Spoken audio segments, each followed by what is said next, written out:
It's a division championship for the Buffalo Sabres, and now with just one game remaining, they are locked into the 2 seed in the Eastern Conference, and now they have just 2 potential playoff opponents for round number 1, and they could find out who they're playing as early as tonight. The most straightforward one is the Boston Bruins. If they win tonight when they take on the Devils, it is going to be Boston. That game is at 7 p.m. in Boston, but if the Bruins do lose, we'll have to wait until tomorrow to see the results of Ottawa's game against Toronto. The Senators are the other option. But the Sabres will also finish out their regular season tomorrow night hosting Dallas.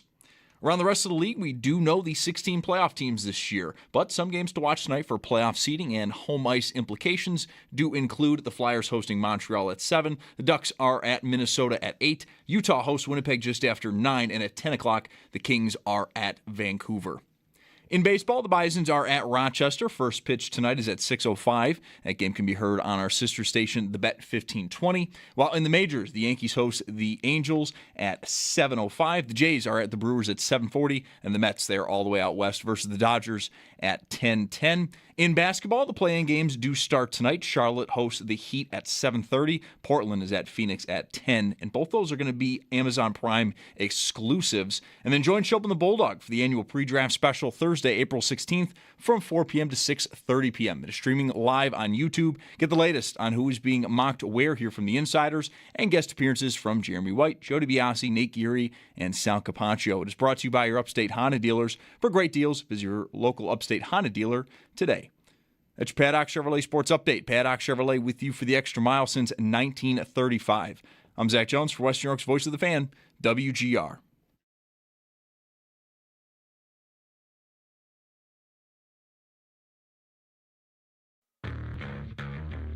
It's Mike Schopp and the Bulldog. That goes off a slagger right to the Sabres, and now Buffalo with a quick up here for Tuck with a shot, scores! Alex Tuck makes it 3-1 Buffalo. We're really proud of this group. It's another step in the right direction, though. Feels really good, but we got a bigger goal in mind. Center ice is there for the taking. So's the left wing all the way in, drops it back. Here's Taage Thompson, scores! Division champions from where we came from in December. I'm going to enjoy this hat for one day. I'm going to work on the next hat. It's Mike Schopp and the Bulldog. The Buffalo Sabres are Atlantic Division champions with this win tonight, up to 108 points in step number 1 as they approach the NHL playoffs as division champs. On WGR. What a season. Congratulations, everybody. You lived to see this. I mean, I don't mean to be morbid or anything, but you did. You made it. You made it to the end of another drought. We lived through 2 record droughts. Look at us. Yeah. I'm going to cross the street without looking later. Yeah. When I get home, that's the first thing I'm doing, is I'm just going to walk in the street. 2 droughts. I only wish, just for, I don't know, selfishly, for our own sake, the show's sake, that we had started in the 2000 season right after Music City Miracle as a show, because then we would have spanned the life of 2 these ridiculous droughts, whereas we started, 3 years into the third. Were you on for that game? You were. Home run throwback? Yeah. You were, right? I did post game. I was sitting on a couch in Rochester watching the game. Didn't work then. I worked during the week. Yeah. So don't judge me. But I didn't have any sort of game responsibilities. And I just remember sitting there, like you could see, like this. Is this real? Not, of course, having any idea that it would be 17 years before they would make the playoffs again and lose 10-3. And that was good. Yeah. When they lost 10-3 in a playoff game, that was like huge progress. Yeah. That was momentous. Not only did I work, but BEN had the rights to the Bills games from 9. That's how I started working there. So I knew they were getting the rights, and I thought maybe an internship could turn into a job, and I was right. So 94, 95, 96, 97. The games are on WBN. They go back to, I think they went to FM. I think 97 Rock maybe starts then. How dare you. And so I'm still doing, just like we'll do here if we don't have the games anymore. We're still doing all the usual stuff, right? We're still the sports station, or we're competing with GR to be that, whatever. So I'm doing post game, And I think it's one of these deals where, we didn't have the games and, get on there and start talking about what's happening with this review kind of thing. Really? Okay. I have memories of watching, the referee and being on the air trying to decipher, what's going to happen here. And that was 6 months after no goal. Yeah. Wasn't it? Yes. June 99 to January. Yeah. Aughts. Mm-hmm. Double aughts. Yeah. So anyway, not whatever. We don't need to dwell on drought memories or no, we shouldn't. Droughts. But it's incredible that the fan base has been through 17 seasons of football and 14 seasons of hockey, and to have this hockey thing end the way it did with them being in last place in December and going, not just squeezing in, not just getting in because Andy Dalton completed a pass. I mean, they went and won the division. There's no truck beeping backup noise happening here at all. I mean, they just did it. That's right. But apologies if I want at least one more day of, can we just appreciate this before it turns bad? I don't know. I looked at the odds today excitedly. I tweeted it. You might have seen it. I saw it. Ottawa is a shorter bet to win the Stanley Cup than the Sabres. I mean, you're in my head that Ottawa's so good. Yeah. But you're not alone. No. I think that they're a team. I mean, how do you want to do the odds, right? I mean, you're going to look at the records, but I think you're also going to consider what teams' strengths and weaknesses are and look at all the data. And that's such a team that I would bet. Yeah. If you replace the Sabres with the Capitals. Okay. I'd be Ottawa is the bet. Yeah. Because they have had a year. They've had a year where they did almost everything well except get saves. And now they're getting more saves, and they've been hot, and they're the one team here in this group of teams. No, I shouldn't say it that way. That's not exactly right. Montreal's the hottest team in the division, 8-2 in their last 10. Everybody else is 5-3-2-ish here, getting to the wire. But they're just a team that should be considered dangerous. If you consider goaltending volatile, which I think you probably should, there's every reason to think they'll get saves and that the rest of it will come together for them. So I think they're a real threat. I really want ball. I mean, now that we're there, we got two choices, and go Bruins tonight playing the Devils. Boy, I put a poll up last night, Boston or Ottawa. You made a point last week just how the Bruins represent a certain, I guess, fear based on their reputation or their image or their history with the Sabres, big bad Boston. 89% of people who voted in my poll would rather the Sabres play Boston than Ottawa. I mean, is this the betting market? Are we the betting market? Are we Ottawa freaked here? Boston, okay, go Bees. That's tonight against Jersey. They're a slight favorite against Jersey at home. Nobody respects them. This is what 15 years of not having this to talk about will do to a fan base. There's literally, I'm sure, fans who really watch hockey who have no idea that the Bruins have been a nuisance to us. It's just it's 2 generations ago. It's also not completely one-sided. That's right.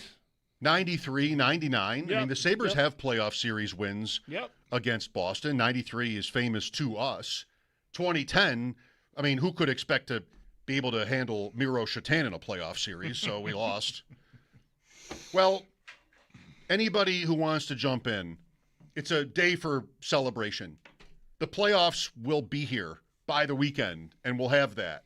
And we'll all bite our fingernails down to the quicks. But for now, raise a glass. What is the most amazing aspect of this? Or unexpected, surprising to you? What is the most hard to understand piece of this season? 803-0550 is the number. Were you ever nervous last night?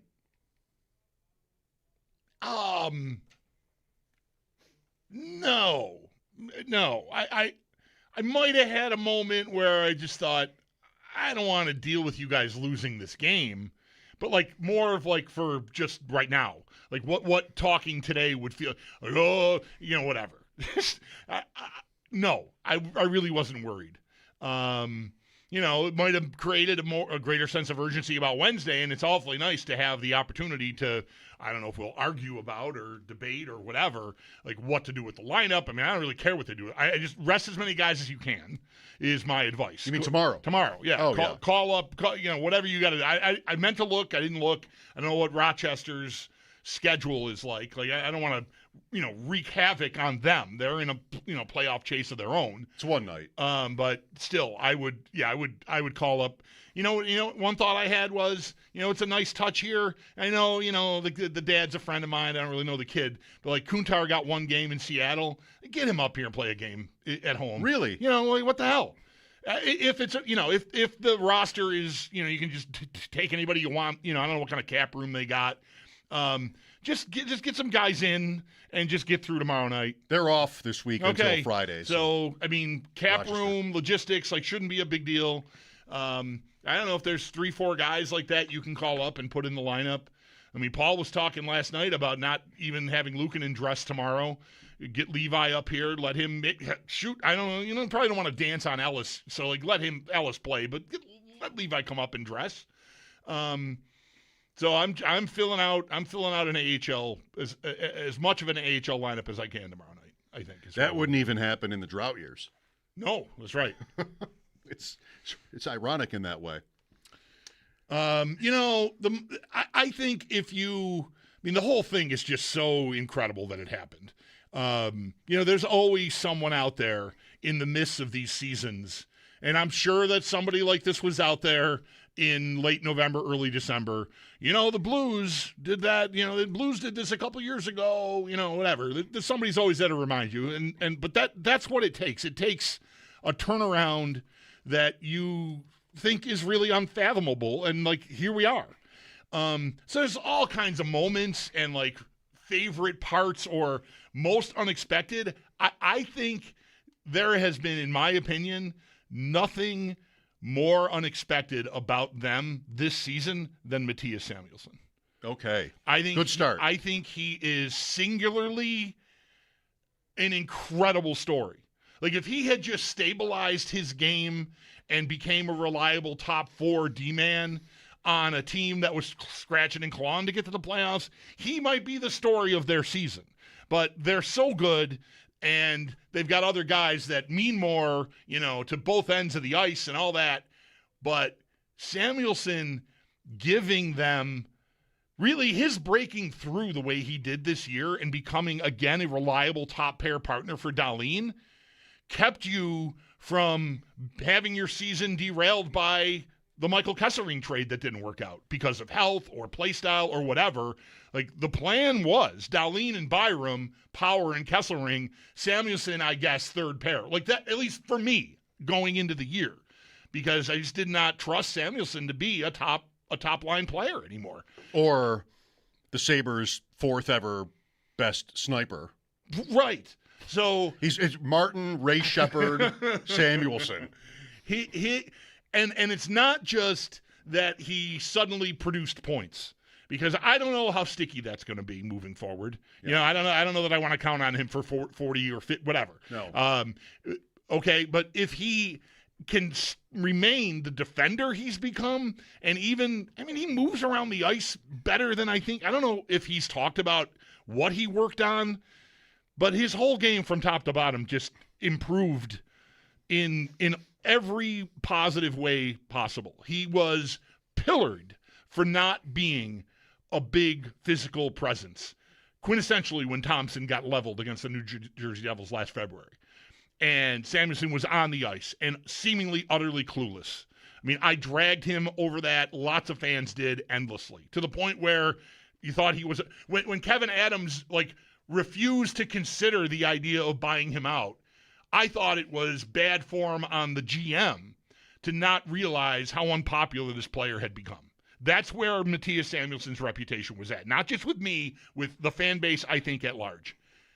And he has become, I mean, the season speaks for itself. He's physical. He defends teammates. He kills plays, and he moves around the ice in a way that it's not like, oh, who is this guy that can't keep up playing with Dahlin? None of that, I thought, a year ago was in the window. So I think he is absolutely emblematic of the turnaround the entire organization has had, because his career, I think, was in danger. I don't play in plus minus, but if you do, he is plus 41. By far the best on the team. 6th in the league, if you play on that.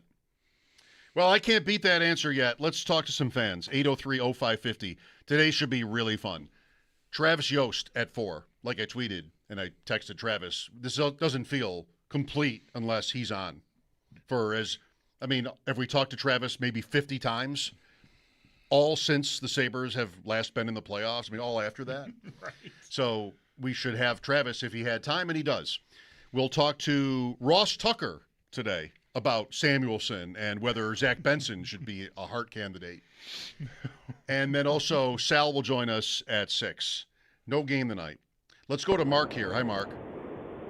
Hey, guys. Thanks for taking my call. You're welcome. So, Mike, you asked earlier, what was the turning point of the year? And I'm sure a lot of fans are going to say, just how they flipped the switch out of nowhere and they just became this, there was like no build-up, no nothing. It's like, here we are, we're good. For me, I would say it's UPL. That kid has been in the organization, whether he was in, Rochester, Buffalo, wherever, going back and forth. 3-4 years ago, I wrote him off. Like, yep, he's not the guy. He's not the guy. And then I don't know what happened this year. That's going to be the guy going forward into this playoff run. I think that's your go-to guy. That's no knock on Ellis or no knock on Lions. I think UPL is your guy. And then secondly, I think the other thing, too, is Lindy Ruff. Everybody says, oh, no, here we go with the retread. But Lindy Ruff is one hell of a coach. And he's proven it with this team. The talent was there. They just needed the coaching. And I think with whoever he brought on to help UPL has worked tremendously for this team. And that's why we're in the position we're in. Okay, Mark. I don't know what Ruff did for Luukkonen. And, of course, Ruff was the coach of this team last year, too. I get the sense that he's delegating. Not that he's irrelevant. I'm not going to say that. That's a pretty big jump. But I think, it's kind of Uncle Lindy to me now. And, that's fine. It's important to be adaptable, to know what you don't know or just sort of what your place is.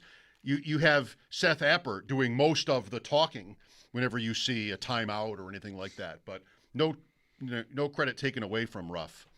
I think the biggest thing that changed for Luukkonen is, and I would say this for any goalie that has had the kind of improvement he's had in the back half or even 2/3 of this season compared to last year, is that the team in front of him has learned how to play defense.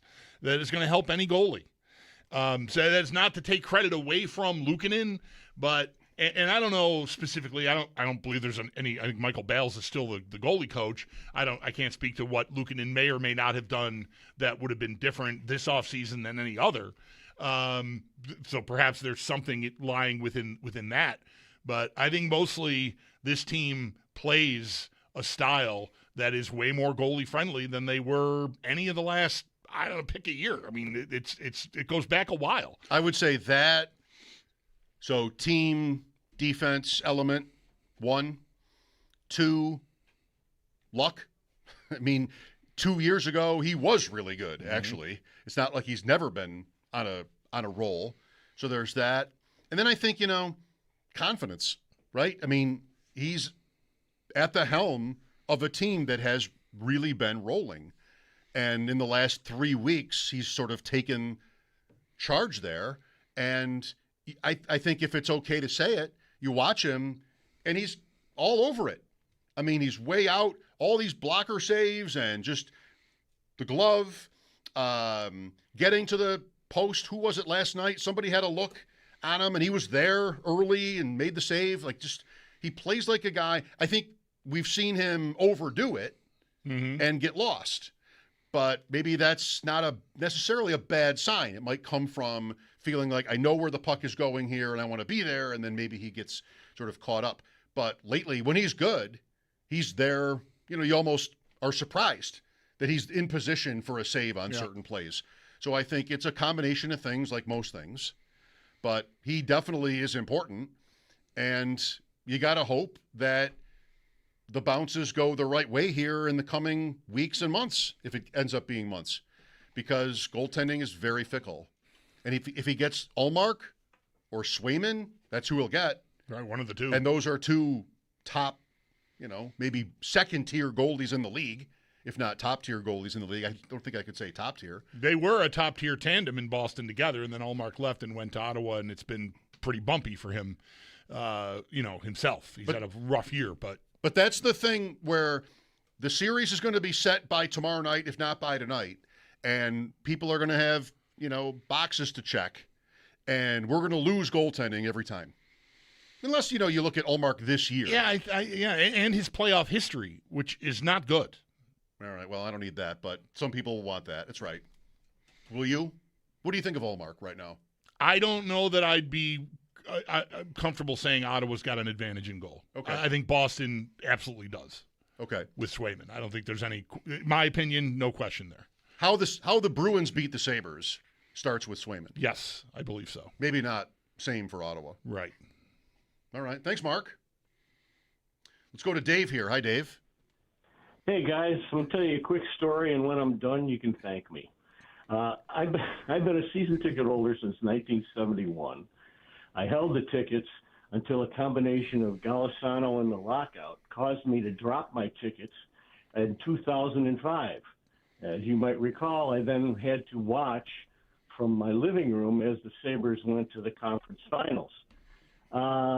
10 years ensued, and when they drafted Eichel, I got tickets again. And over the last 10 years, I've managed to move my seats gradually till now we sit in the center ice front row of the balcony. Great seats. Well, last year, after a combination of, let's just say, disgust and not wishing to make the 40-minute drive each way from Clarence to go to the games, I dropped my tickets again.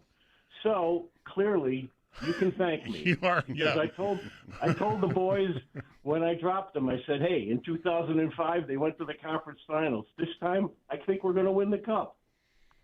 Maybe you get in there, Dave. Welcome. Well done, Dave. Yeah. So I hope you find your way to, although, I don't know, maybe you just shouldn't be there at all. Yeah. Well, stay away. See the whole board, Dave, at this point. Yeah. 1971. What would that have been like? Pretty exciting. Yeah. I like your idea. Do you think the majority of the fan base knows what thank you? I mean, obviously, thank you Sabres. I saw you tweet last night. Thank you Sabres is called for tomorrow night, and I couldn't agree more. I mean, I don't know how to go about getting something like that going. I'm not going to be in the building. I don't have a drum. 3 words. But it's not hard. I mean, I really hope that happens. 3 words. Adam Krautwurst. He's your guy for this. Oh, yeah? Okay. I'll be in there with him. Oh, you're okay. Right, you're going. All right, good. Yeah, he could do it. I'm not doing it. All right. I would never. But, I hope somebody else does. I really hope it happens. 73 for those that don't know. I don't remember this from 73. I don't really remember the 73 playoffs. I remember the game in Montreal that preceded the elimination game the Sabres lost at home in the odd with the pads being measured and all that stuff. But I don't remember thank you, Sabres. But the Sabres lose Game 6 to get eliminated. First time ever in the playoffs in the spring of 73. And the crowd starts cheering, thank you, Sabres, as the final seconds are ticking off the clock. I found out about that on the B-side of the record, We're Gonna Win That Cup, sung by Donna McDaniel, which made the rounds in the spring of 75 when the Sabres were, in the finals or going to the finals. And the B-side of that is a bunch of highlights. And the last bit on that B-side is Thank You, Sabres, echoing. And I remember hearing it as a 10-year-old just being like, wow, this is so cool. I think it's perfect for tomorrow. Yeah, it is. Because, the playoffs will be the playoffs just like that year. That was their first time ever making it. Yep. And that was the end of the playoff run. We're not there, but I did an interview today, and we talked about a lot of having perspective on all this, just to have them be relevant again like this. And that's an understatement for the current moment. fans have to be really grateful. And some will be just focused on, well, it doesn't really mean anything if you don't win it. But I don't know. I can't do that. I'm going to enjoy this week. I think they'll probably play Saturday. If not Saturday, Sunday, I'm going to enjoy every minute before it starts. Because it just was like almost a given that they wouldn't make it by the way the season started and what had happened here before. Tremendous. 803-0550. Thank you, Dave. Thank you, Dave. He might have been in there for Thank You, Sabres. Could have been. In 1973 if he had tickets. Mike Schopp and the Bulldog here. Thanks for listening. Some football with Ross Tucker and Sal Capaccio as we go through the day. The draft is, 9 days away? This is WGR. Congratulations, everybody. You lived to see this. I mean, I don't mean to be morbid or anything, but you did. You made it. You made it to the end of another drought. We lived through 2 record droughts. Look at us. Yeah. I'm going to cross the street without looking later. Yeah. When I get home, that's the first thing I'm doing, is I'm just going to walk in the street. 2 droughts. I only wish, just for, I don't know, selfishly, for our own sake, the show's sake, that we had started in the 2000 season right after Music City Miracle as a show, because then we would have spanned the life of 2 these ridiculous droughts, whereas we started, 3 years into the third. Were you on for that game? You were. Home run throwback? Yeah. You were, right? I did post game. I was sitting on a couch in Rochester watching the game. Didn't work then. I worked during the week. Yeah. So don't judge me. But I didn't have any sort of game responsibilities. And I just remember sitting there, like you could see, like this. Is this real? Not, of course, having any idea that it would be 17 years before they would make the playoffs again and lose 10-3. And that was good. Yeah. When they lost 10-3 in a playoff game, that was like huge progress. Yeah. That was momentous. Not only did I work, but BEN had the rights to the Bills games from 9. That's how I started working there. So I knew they were getting the rights, and I thought maybe an internship could turn into a job, and I was right. So 94, 95, 96, 97, the games are on WBEN. They go back to, I think they went to FM. I think 97 Rock maybe starts then. How dare you. And so I'm still doing, just like we'll do here if we don't have the games anymore. We're still doing all the usual stuff, right? We're still the sports station, or we're competing with GR to be that, whatever. So I'm doing post game, and I think it's one of these deals where, we didn't have the games, and get on there and start talking about what's happening with this review kind of thing. Really? Okay. I have memories of watching, the referee and being on the air trying to decipher, what's going to happen here. And that was 6 months after no goal. Yeah. Wasn't it? Yes. June 99 to January. Yeah. Aughts. Mm-hmm. Double aughts. Yeah. So anyway, not whatever. We don't need to dwell on drought memories or the no, we beginnings of shouldn't. Droughts. But it's incredible that the fan base has been through 17 seasons of football and 14 seasons of hockey, and to have this hockey thing end the way it did with them being in last place in December and going, not just squeezing in, not just getting in because Andy Dalton completed a pass. I mean, they went and won the division. There's no truck beeping backup noise happening here at all. I mean, they just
We've been living in sin so long, all the feels are gone.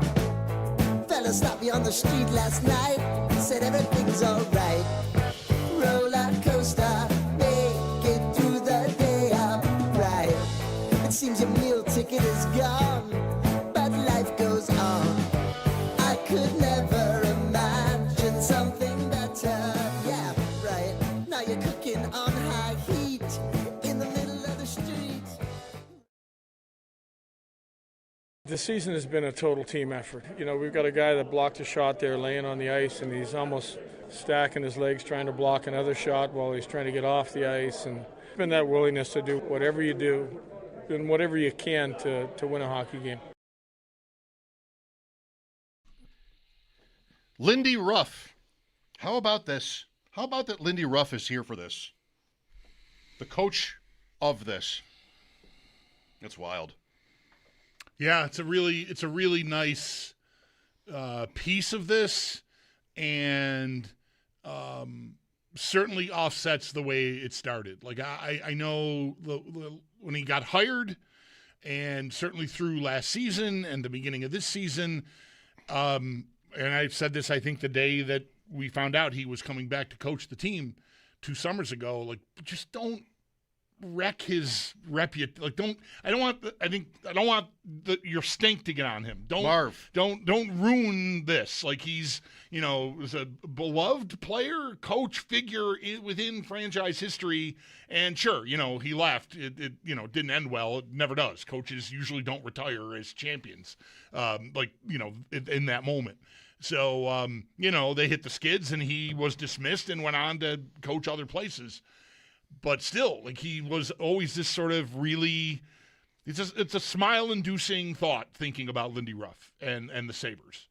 And I was really not eager to have to, like, sort of analyze his performance with this thing. Like, he just didn't want it to ruin the memories of him. And, man, what a turnaround. And now it's it's like value-added piece of the thing is that it's Lindy Ruff again at the helm of this team. I mean, he was the coach of this team the last time they made the playoffs, and he was the coach of this team the last time they had a look at winning the cup. I mean, it's tremendous. We have lines open at 803-0550. We'll have Travis Yoast on at 4. Ruff is 4th all-time in wins. Last night was number 950, and it was number 50 for the Sabres this year. In terms of a chase, 2 coaches above him are still active, and Paul Maurice is a younger man than Lindy. I'm not sure Joel Quenneville is, but it's Bowman, Quenneville, Maurice, and Ruff in the top 4, and only one more win available this year, so we'll have to see. Yeah, the playoff wins don't count toward the total. Want to play with the schedule this weekend? Sure. Man, if it were football, we'd devote hours to it. Yes, you bet. So we had Ryan Gates yesterday and then Sneaky Joe today working it out. We all seem to think that Saturday night will be a Canadian team, either Montreal or Ottawa. It won't be Edmonton because Edmonton plays Thursday. So we're thinking that Saturday, the regular or ish Hockey Night in Canada slot will not be the Oilers. It'll be the Canadians or the Senators. The Tampa broadcast, apparently, says Joe, reported last night that there's a concert in Tampa on Saturday night. So the building is not available. So if the game were in Tampa Bay, which is if they hold off Montreal for that right, 2 seed. If they're hosting game one can't happen. It can't even happen Saturday afternoon. You could not, I doubt, have, depends on the level of the concert, but I kind of doubt you could have a hockey game end at, say, 4:30 and then get the state, whatever. They're playing Sunday if Tampa's hosting. And Tampa has who? The Rangers left, Montreal at Philadelphia. Philadelphia's home, so who knows from these 2 games. Montreal, somewhat of a stake, home ice. Yep. Tampa will be a pretty good favorite, but they were last night too. They did win last night. Yeah. If it's the Lightning at home, maybe Sunday. Or even Monday. If it's Montreal, but probably Sunday. If Montreal's home, then that's perhaps Saturday night. Or Ottawa, which would possibly be Buffalo. Mm-hmm. I think our two likeliest time slots are Saturday at 8 if it's Ottawa, or Saturday at 2 if it's Boston. That's just like got afternoon game. Yeah, Boston, it. Buffalo. Either one of those two, Saturday or Sunday afternoon, I could see that be like. I feel like Boston plays 10 games a year in that window. The Celtics play Sunday at 1. And I don't think we'd get to Sunday night because of the Western teams. Right, and I don't that we're going to play in Buffalo, so like the building doesn't matter. The building doesn't matter, but the audience matters. Yeah. So I think ideally, if the Celtics and this is the playoffs, play Sunday afternoon, they wouldn't want to put the Bruins against the Celtics. Anyway, I think it's probably Saturday. I would guess if it's Boston, it's 2:00. I don't think it's 5. I think 5 could be Minnesota, Dallas. And if it's Ottawa, it's 8. Unless Montreal gets that slot, and then we're moving to Sunday. I thought I read today that Sportsnet, CBC, whatever that conglomerate, like has a 7 and an 8 on Saturday night, like a 7 p.m. and an 8 p.m. window. Now they're not going to put Ottawa and Montreal on opposite one another. Like that's not going to happen. I'm not sure that's right, but I saw that earlier today. So me too. Okay, so you saw it and think it might not be correct. Yes, but I'm not sure I'm right. I think it's 2-5-8 Saturday and 1-4-7 8:30 on Sunday. I think 2-5-8 started as like the ESPN TNT windows. All ESPN for American TV. So I was thinking it might be possible that Canada would have 2 nighttime slots. Yep. But again, they're not. I guess staggering the times, it could work, but I just really doubt they're going to want to put both. There's only the 2 Canadian teams in the East. They're not going to put them opposite one another, even if they're separated by an hour. I don't think. This is more of a Bills take from me, but I kind of think just intuitively, if it's Boston versus Buffalo, that's very different TV-wise than Ottawa. Not just because of the Canadian television element, but Boston's a big market. Yep. And there's a rivalry. There's some history. Boston, Buffalo, it sounds good. Looks good. Mm-hmm. I could see, multiple afternoon games. The Bruins seem to be always playing in the afternoon. The Sabres play plenty in the afternoon. I would would guess that. It's really not anything more than a guess. Ottawa, I think they bury it. Ottawa, Buffalo is like a little bit tiny. And I think they bury it or revolve around Canada for that series. Yeah, I could see that if there's room. I mean, they're going to save the Sunday for the Western teams that aren't going to start on Saturday, I assume. But I could see a Sunday afternoon with Ottawa Buffalo game 1. I could see them putting that in that spot. I think Saturday night. All nights of the week are not created equal. Like I think Saturday night is hockey night in Canada. They're going to want Montreal in that window if it's feasible. If Tampa's hosting, then I don't know what you do there. You probably you can't play.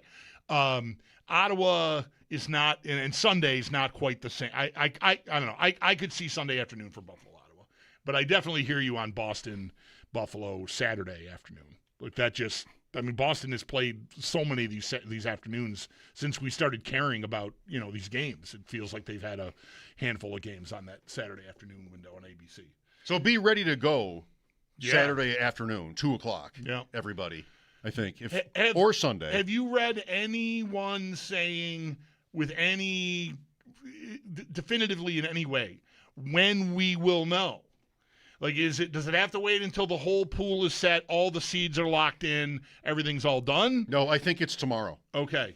Because I've been wondering, friends are asking me, and I know there's all these games. Well, all these games. There's a slate of games Thursday. They're all involving Western Conference teams. So, the East will be all done Wednesday night. So maybe that means you get your schedule. I think it's going to be tomorrow. I can't swear to it. I think it'll be tomorrow. I think out west, Colorado's home. It's Minnesota, Dallas. I think, no, actually not. It's not certain that Vegas even will be home, right? Anaheim could pass them. Edmonton they both could pass Vegas. So Vegas could still end up on the road, I think. And then you have L.A. and who else? Utah. You know, I'm afraid I'm going to have to pull rank on you. I didn't want to have to do this. I'm with the mattress police. There are no tags on these mattresses. I have to take you downtown. Now, give me the weapon. It's been a week or 2 weeks. How long was it? I completely forgot. I think the entire word was out of my mouth before I realized what was about to happen. Oh, still got it. Yeah. Well, I'm an idiot, so that helps. Didn't want to have to do this. Yeah. I'm with the mattress police. There are no tags on these mattresses. I'm going to have to take you downtown. All right, now give me the weapon. I'm going to need Utah to get out of these playoffs really quick. I didn't even say Utah. I'm really stretching it. I didn't even say, Frank, the story is Utah. I didn't even say it. I probably should have to. You work There's only so the movie is not Fletch is not about Utah. There's only a small handful of references to Utah. The Beehive State, by the way. I'm going to be close to Utah. You're so close to Utah. I mean, not really. It's Wyoming is in between, whatever. But I'm going to be out that way. Oh, so I mean, that's definitely close. I'm going to be out That's definitely Utah, Jason. I'm going to be out that way. Yeah. Listen to me. You're definitely close. Good Lord. All right, now give me the weapon.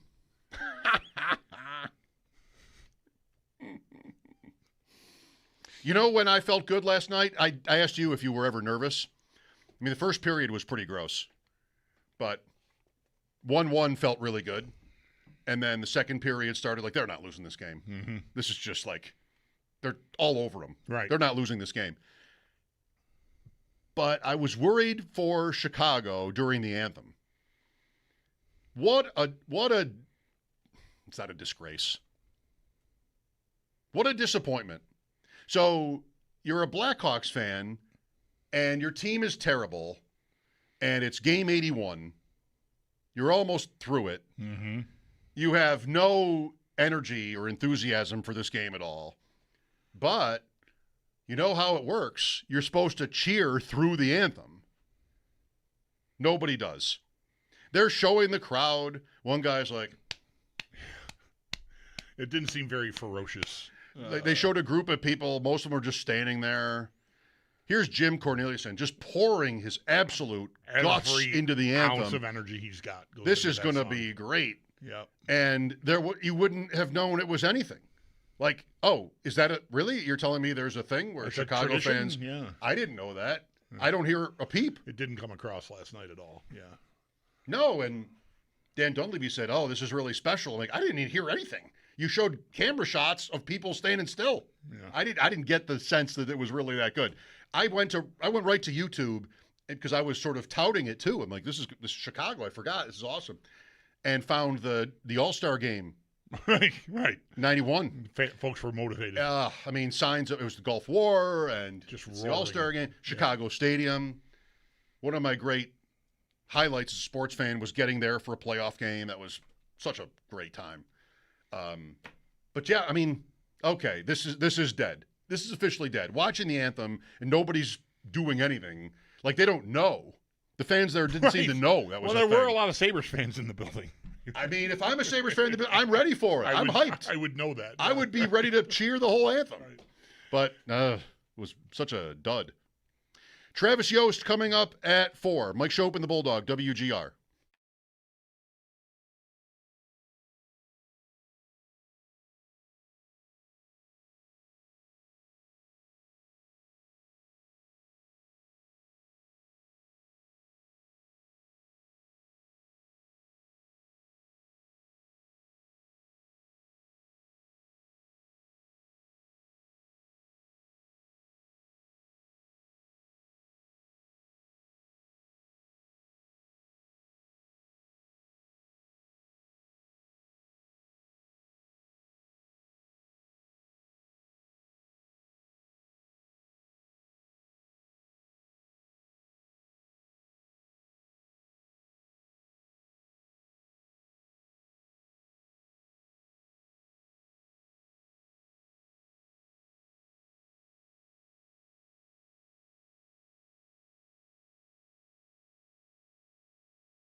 We've been living in sin so long, all the feels are gone. Fella stopped me on the street last night, said everything's alright. Roller coaster, make it through the day upright.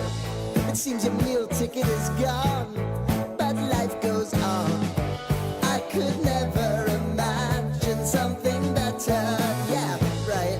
Now you're cooking on high heat in the middle of the street. Roller coaster, take me to a better time. Let's go. All sing your high line with the roller coaster of life. Yeah. It's time to all choose your timeline on the roller coaster of life. Oh, you seem to easily forget how to place your bet. When everyday life gets you down, you gotta steal the crown. Got to own it. Don't bitch and moan about it, please. God forbid you scrape your knees, and it's nothing to sneeze at. Oh, I've told you over and over again. You gotta get both hands around it and make your own plans. Roller coaster, it's taking over. It's about time. Oh, sing your high line on the roller coaster of life. You've got to all choose your timeline with the roller coaster of life. Roller coaster.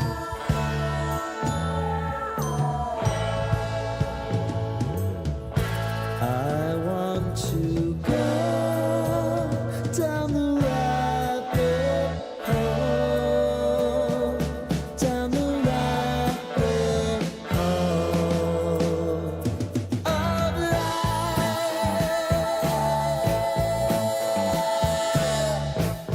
And now it's about to leave. Oh, roller coaster.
And don't forget about the signs.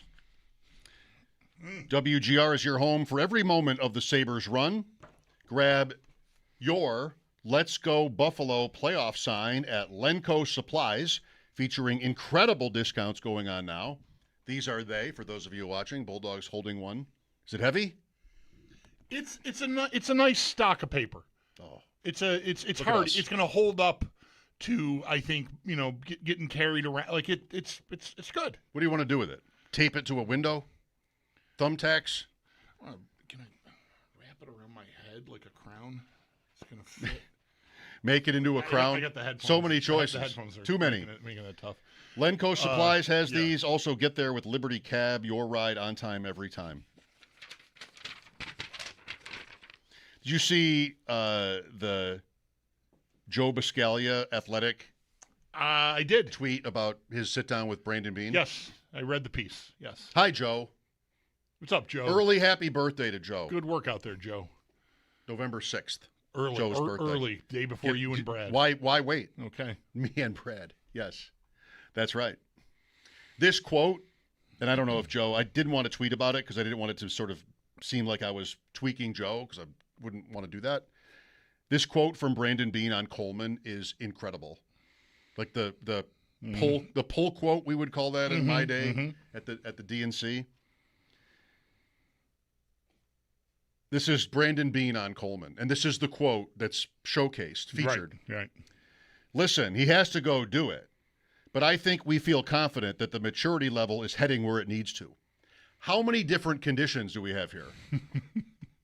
I think we feel confident that the maturity level is heading where it needs to. Yikes. What even is the opposite of that? If you want to play my opposite game with quotes, what even is the opposite of that quote? You don't even know if you feel confident that I know we're just talking and yeah. I do it too. But you're not even sure if you're confident that his maturity level is maybe not even leaving the station. Right. You're not sure if you even believe it. Dude. Yeah. I mean, Beane, he's gotten into trouble for it. He says how he feels. But on this one, he can't say anything. I think we feel confident. Who's we? I think we feel confident that the maturity level is heading where it needs to. This is what you say when you don't want to talk. That's terrible for Coleman. You don't even know if you're confident? Right. You're confident in what? Is it his maturity level has left the barn? You don't even know? You don't even know if you think so? Dude, just don't even answer the question next time. It's not even like that bad on Beane. It's just so telling. It's just so non-committal It's about terrible. Very baseline stuff. I think that we feel you should confident. be able to, expect a certain level. Yeah, when you feel confident about something, guess what you never have to do? Think about it. Right. Yeah, they Yikes. I mean, he does say in there he's got to earn everything, whatever. I do not want them to leave the door even the slightest bit open for him. I don't think he deserves it. That's a terrible quote. Yeah.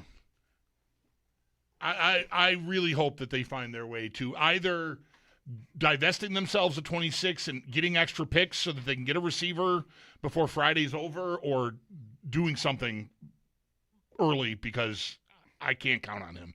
Travis Yoast, TSN, next on WGR.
With just one more game remaining in the regular season for the Buffalo Sabres, they are division champions and locked into the 2 seed in the Eastern Conference. And with that, there are now just 2 potential playoff opponents for round 1, and they could figure out who they are playing as early as tonight, as the most straightforward answer for them is if the Bruins win tonight when they take on the Devils, it will be Boston for round 1. The game is tonight at 7 p.m. in Boston, but if the Bruins do lose, we'll have to wait until tomorrow to see the results of the Ottawa game against Toronto. The Senators are the other option. And then, as mentioned, the Sabres do have one more regular season game. That'll be tomorrow when they host Dallas.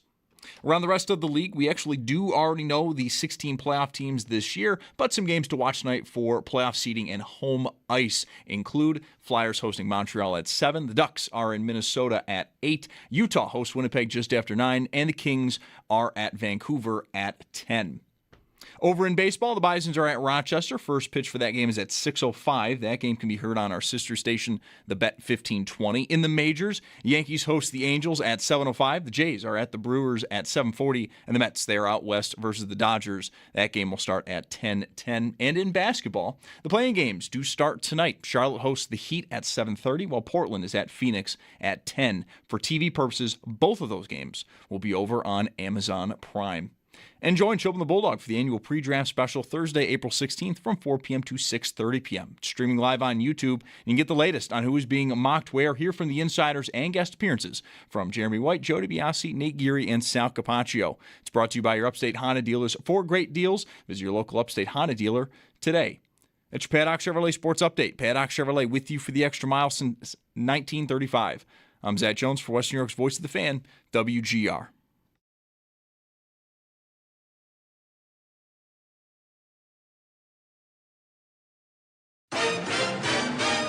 It's Mike Schopp and the Bulldog.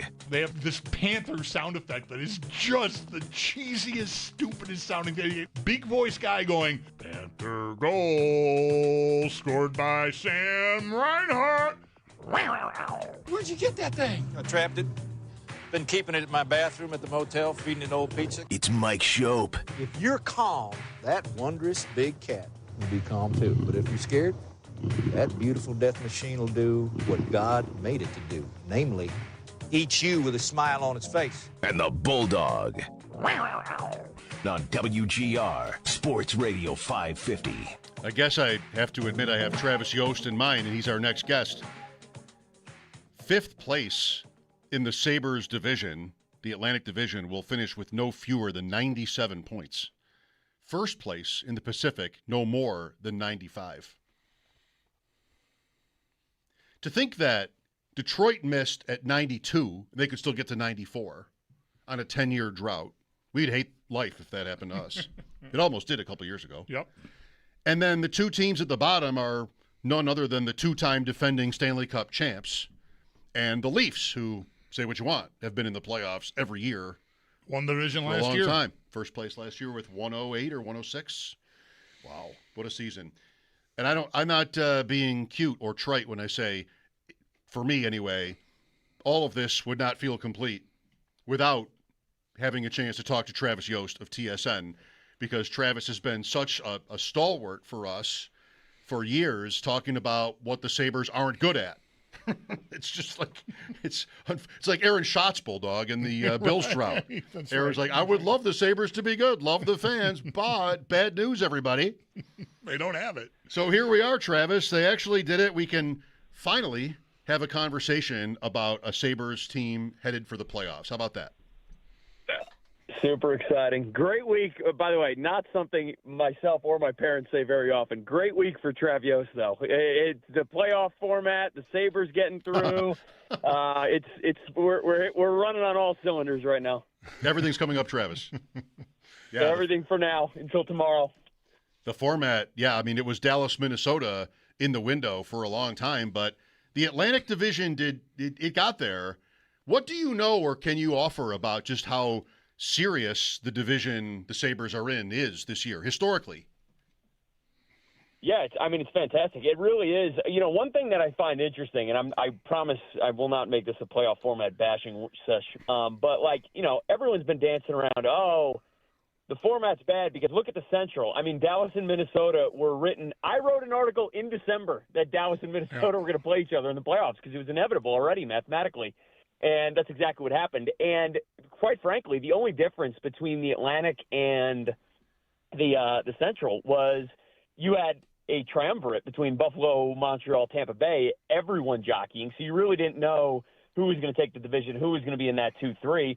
But the outcome is effectively the same. I mean, we have, and again, the NHL appears to like this. I can't make any sense of it, but you now have a first round where you've got Tampa and Montreal, which I think cohesively are two of the 7 best teams in the NHL, and Dallas and Minnesota, again, 2 of the 7 or 8 best teams in the NHL. You've got 4 of the top 8 teams, let's call it, playing each other in the first round. And I don't mean 4 of the best, like how I feel, how you feel. I mean on merit, like how they've played this year, wins and losses, things that we should care about. I think from a Buffalo Sabres perspective, the interesting part to me is this is like winning the division, perfect outcome, to say nothing of like the 14-year drought and like, you know, putting a bow on this unbelievable season. They now have set up a really, really favorable path for them on a relative basis for the postseason. They're going to get a game, Boston or Ottawa team, one or the two, but they are clearly, they couldn't play the Flyers, so they're clearly 2 of the 3 worst teams in the East. And I think I revere Montreal and Tampa Bay the same way I do the Sabres. Now, I think Sabres fans know how quality this Lightning team is, albeit their new frustrating division rival, because they put the Stanley Cups. They've got the hardware. This Montreal team is nothing to sneeze at either. They, for my money, that Montreal top line of Cole Caulfield, Suzuki, and Slafkovsky might be the single best line in the NHL. It's undisputably in the top 3, and that's how good they've been. So, you avoid both of them because they have to play each other in the first round. And even more importantly, which was kind of written in once Buffalo went on this heater, you avoid the one team that I think is genuinely better than the Sabres, and maybe there's only a tiny bit of daylight there at this point, but I have tremendous reverence for the Carolina Hurricanes. Keep them in the other division. If you see them in the conference final, great. That would be first off, if we're talking Sabres in the conference final, I'm going to need to do a health check on both of you guys. But then we're talking about a real gauntlet of a 7-game series against Carolina. You promised it wouldn't turn into a format bashing session, and I'll just say this quickly. The last time the commissioner talked about this issue, because it comes up every year at news conferences, said, well, we at least, we know, I don't think he said any at least, there's no qualifiers. We know we're getting matchups everyone wants to see, which is true. I mean, you're getting great teams against one another. My problem is there's going to be 8 series going on. Like, I'd much rather see Dallas and Minnesota, Tampa, Montreal play in another round when it's easier to just watch that series. There's just so much competition at the beginning that the great matchups get kind of lost and then they're gone. And I know, there's a risk you're never going to get them if you have a different format. But I just think having, like you're saying, two of the best 7 or 8 teams in hockey are eliminated the first week of the playoffs. Doesn't seem fair. Their argument, let me just finish. Their argument is completely incoherent. I mean incoherent because it's a two-sided coin. Okay, you're chasing this matchup of 4 of the top 8 teams playing each other in the first round, and you get it. You have to acknowledge that by the forcing function of putting these teams together in the first round, you are diluting the quality of the product from the second round onward, which, by the way, I think is I love the NHL playoffs. I know you guys do as well. I think it is very fair to say there have been many seasons since the playoff format was reshaped in 2013-14 divisions and the change in playoff alignment is what are sports intrinsically tied to? Competition. We want the best teams to win and the teams that work for it to earn it. And that's true for any sport, an individual sport like wrestling, a team sport like hockey. How do you justify because they're making a business argument, right? Oh, we're getting better matchups early on. That has to erode the competitive spirit of what you are trying to do. And I have time for okay, you're chasing this idyllic outcome, a 1 versus 16. We see the 16 best teams. We're conference blind. It doesn't really make sense from a travel standpoint. I find those arguments still ridiculous, but much less ridiculous. I don't know why the NHL, and maybe they are, maybe it's in the background, that they will reconsider going to a 1-8 seeding once again by the conference, which I think is way more equitable, way more fair. Let me just end on this note.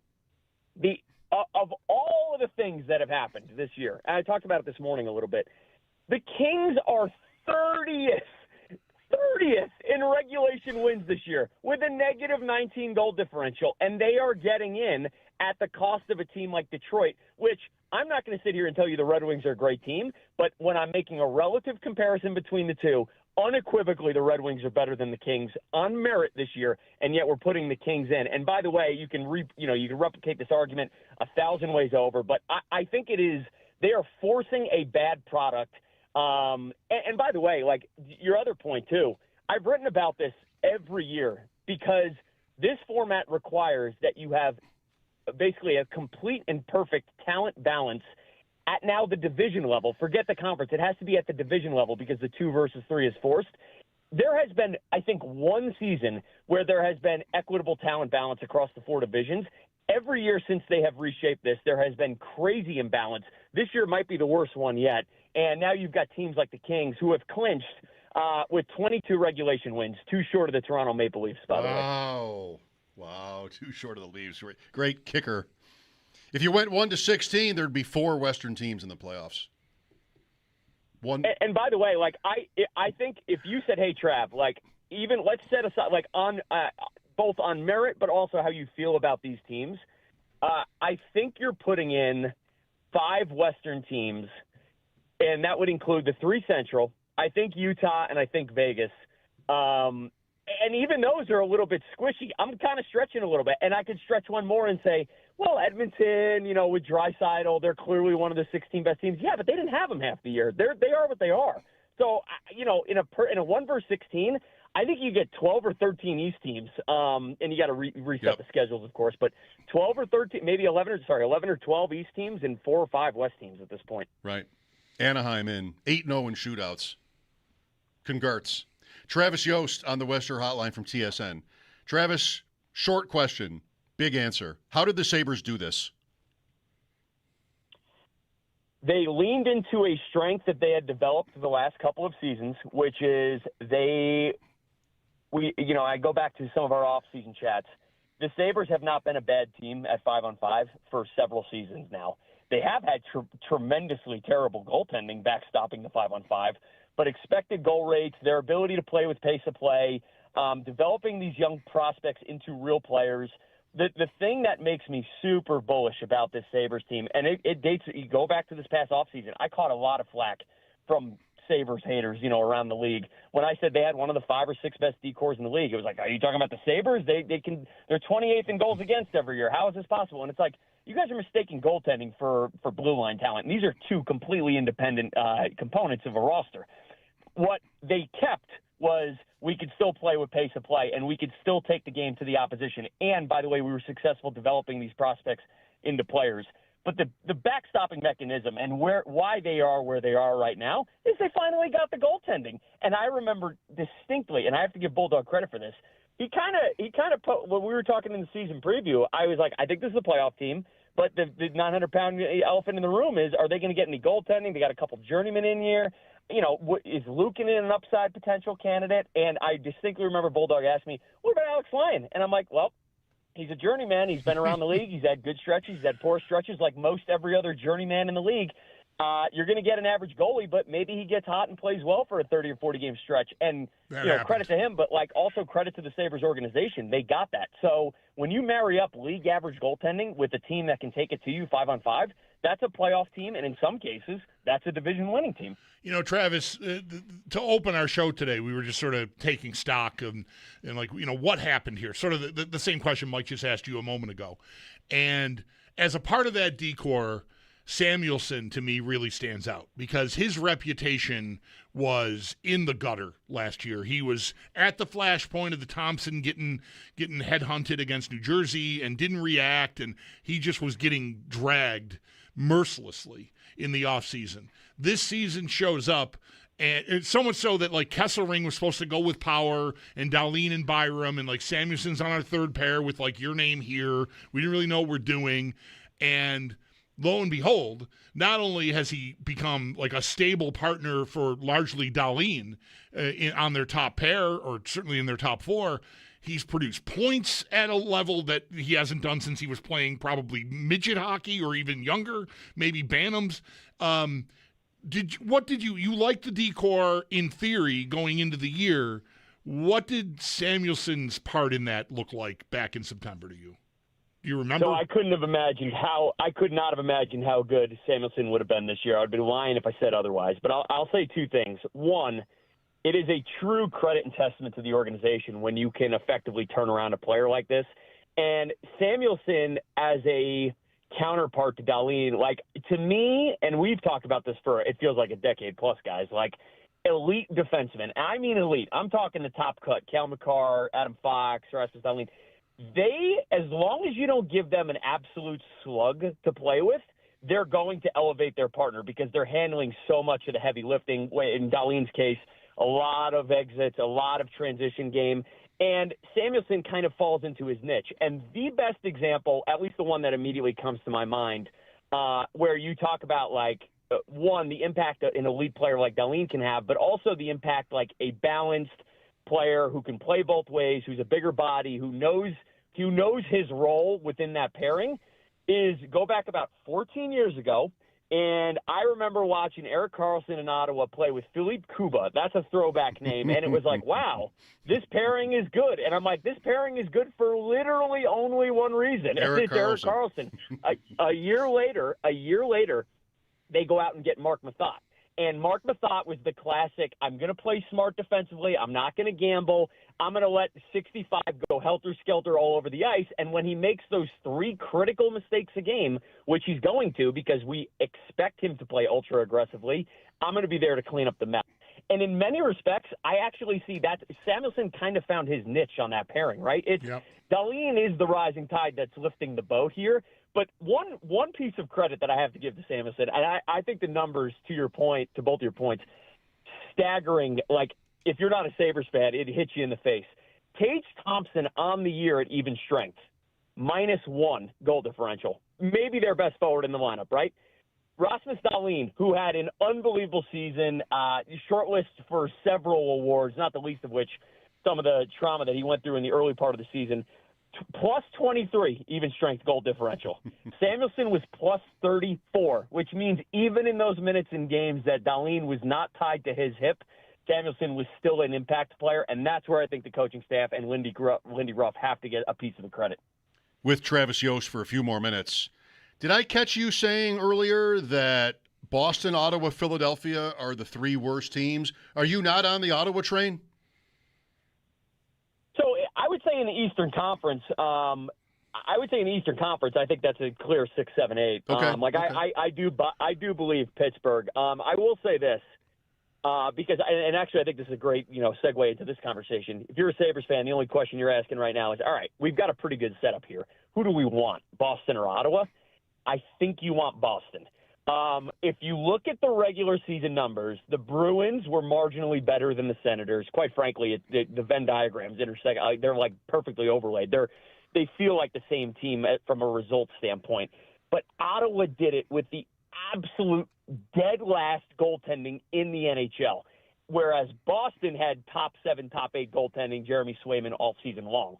Now, I'm not going to be the one to tell you guys, go and ask for the much better goaltending setup for an opponent, because usually that is a poison pill that you never want to swallow, and teams with bad goaltending usually show themselves the door early.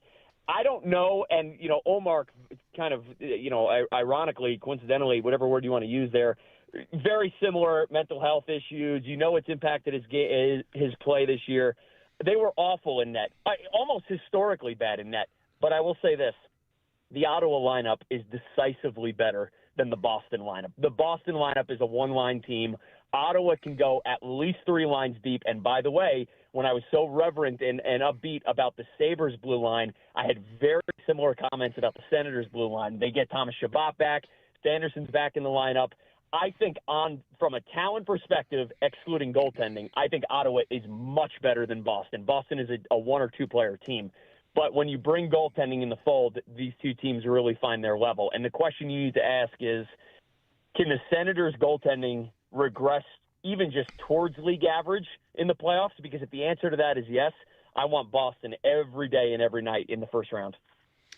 I think it's interesting how common a viewpoint that is, whether it's from an analytics viewpoint or anything else. Boston is Boston. I mean, it's our entire lives. It's a team that has kind of tortured the Sabres in the playoffs, not always, but I put a poll out last night once it was clear, Travis, that it would be one or the other. I think I saw 89% for Boston. For Boston. Sabres fans want Boston. Probably Sabres fans doing most of the voting there. So I guess it's go Bees tonight against Jersey. They're not much of a favorite. And in terms of the cup odds, I tweeted this too. Ottawa is in front of the Sabres. There's enough love for what they are. I mean, I don't know how closely you're, watching betting markets, but a lot of it, of course, is from analytics and from data, and there's no other explanation for that except the matchups. They're in the other on the other side. If they go over there, right. If it's Boston tonight, then Ottawa goes to the other side. They have to beat Carolina, but I think they might be favored against.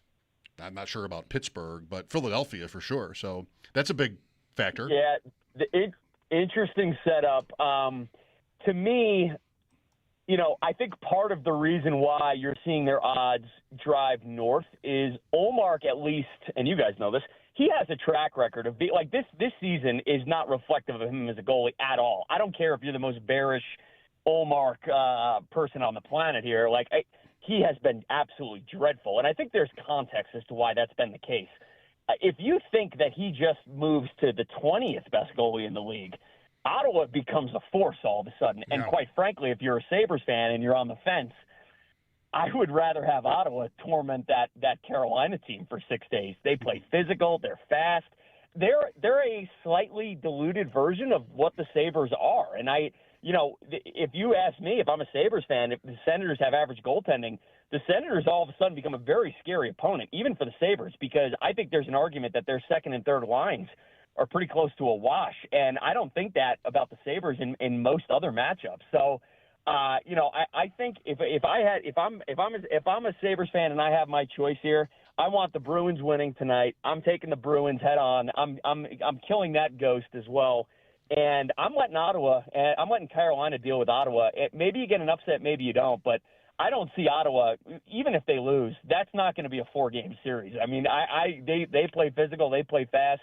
And, Carolina, for as much as I can talk them up, this would not be the first, second, or third time they had some shooting percentage problems in the postseason. So, that's another thing that another 900-pound elephant in the room that organization's dealing with. Right, their MO is they just shoot from everywhere. And I don't know if you're playing a goalie that's sketchy, maybe that works for you, or maybe you need to work to get better chances to exploit it. And I don't know which of those. I guess we can decide after we see the series if we get it. But Ottawa.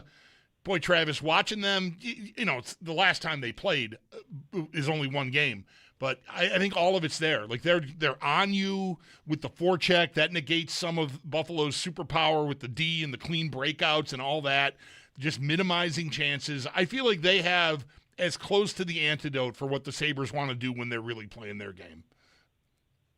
I totally agree. I would probably put them, I don't want to say second. Second feels a little high. I'd put them certainly in the upper echelon, though, and by the way, on the Carolina point, right, you're like, I don't know how many series I've watched of Carolina out shooting a team 45-28 and losing 2-1 in the playoffs. Right. Like their story's been long written. But one thing I would not I will say this till I'm blue in the face.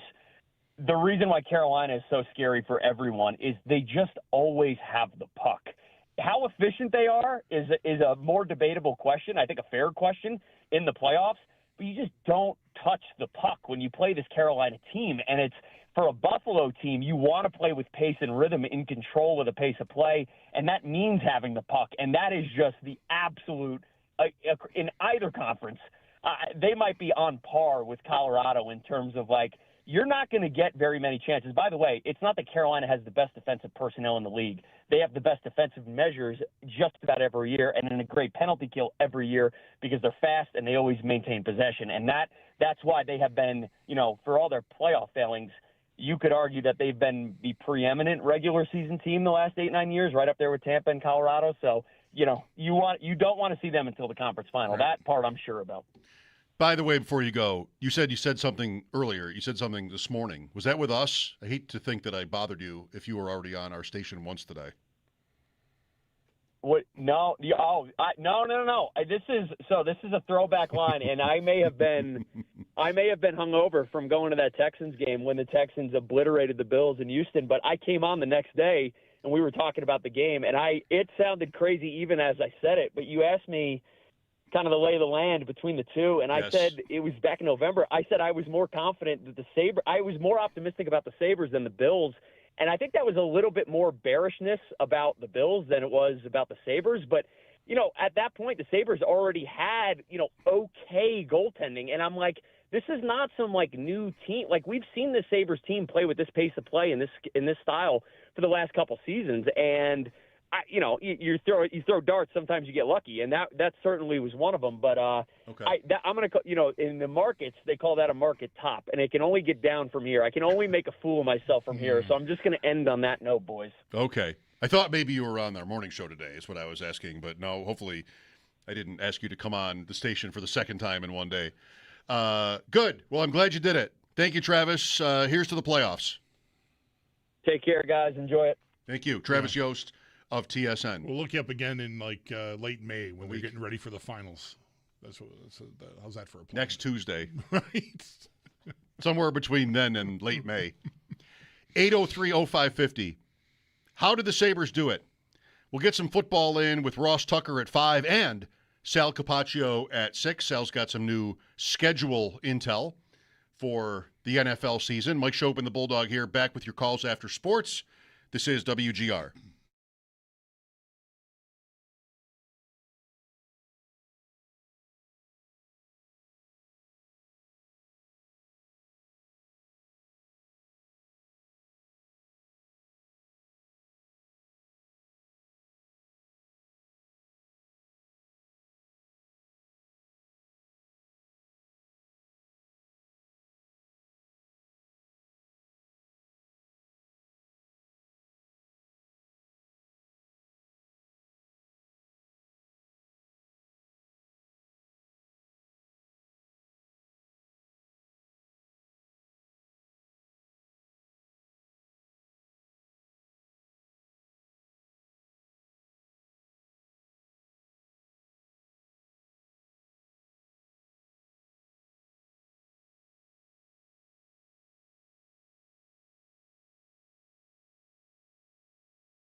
The Buffalo Sabres are division champions and have now locked into the second seed in the Eastern Conference. They do have one more game remaining. It is on Wednesday against the Dallas Stars, but with them being locked in the 2 seed in the East, they have just 2 potential playoff opponents for round 1, and they could figure out who they are playing as early as tonight. The most straightforward answer is if the Bruins win tonight when they take on the Devils, it is going to be Boston. That game is at 7 p.m. in Boston, but if the Bruins were to lose, we'll have to wait until tomorrow to see the results of the Ottawa game against Toronto, the Senators being the other option. And again, as mentioned, the Sabres will wrap up their regular season tomorrow night when they host Dallas. Over in baseball, the Bisons are at Rochester. First pitch is at 6:05. That game can be heard on our sister station, the Bet 1520. While in the majors, the Yankees host the Angels at 7:05. Jays are at the Brewers at 7:40. And the Mets, they are out west to take on the Dodgers at 10:10. And in basketball, the play-in games do start tonight. Charlotte hosts the Heat at 7:30, while Portland is at Phoenix at 10. For television purposes, both those games will be over on Amazon Prime. And the wait is over, Buffalo. The Sabres are back in the playoffs. WGR Sports Radio 550 is your home for every moment of the run. Grab your Let's Go Buffalo playoff signs now at Lenco Supplies, featuring incredible discounts going on now. And get there with your Liberty Cab, your ride on time every time. That is your Paddock Chevrolet Sports Update. Paddock Chevrolet with you for the extra mile since 1935. I'm Zach Jones for Western New York's Voice of the Fan, WGR.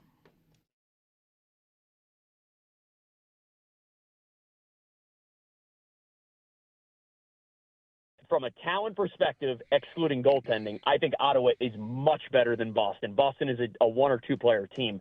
But when you bring goaltending in the fold, these two teams really find their level. And the question you need to ask is, can the Senators' goaltending regress even just towards league average in the playoffs? Because if the answer to that is yes, I want Boston every day and every night in the first round.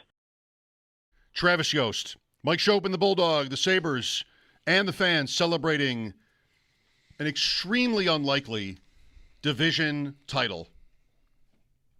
I mean, if you go back, anyway, before the season, 2 months into the season, last season, the last 10 years, I mean, first place. Just think of what it might have looked like before the season started. Florida has won the last 2 cups. Toronto was the defending division champion. Tampa is always good. Boston was bad last year, but otherwise has been almost always good. That's a pretty steep hill. And Montreal was in the playoffs last year, and so was Ottawa. Like they were sort of, there was a group of 3. I don't know that Travis alluded to it just now, but I know he's written and said likewise many times. Buffalo, Ottawa, Montreal, even Detroit were in this sort of, tier of this division, chasing those teams up at the top, and eventually they're going to break through. And Montreal and Ottawa got there first, but now here are the Sabres at the top of the heap a year later, which is, just pretty incredible. In short, tonight, if Boston wins, that's it. It's Boston. Right, they get 2 points anyway, anyhow.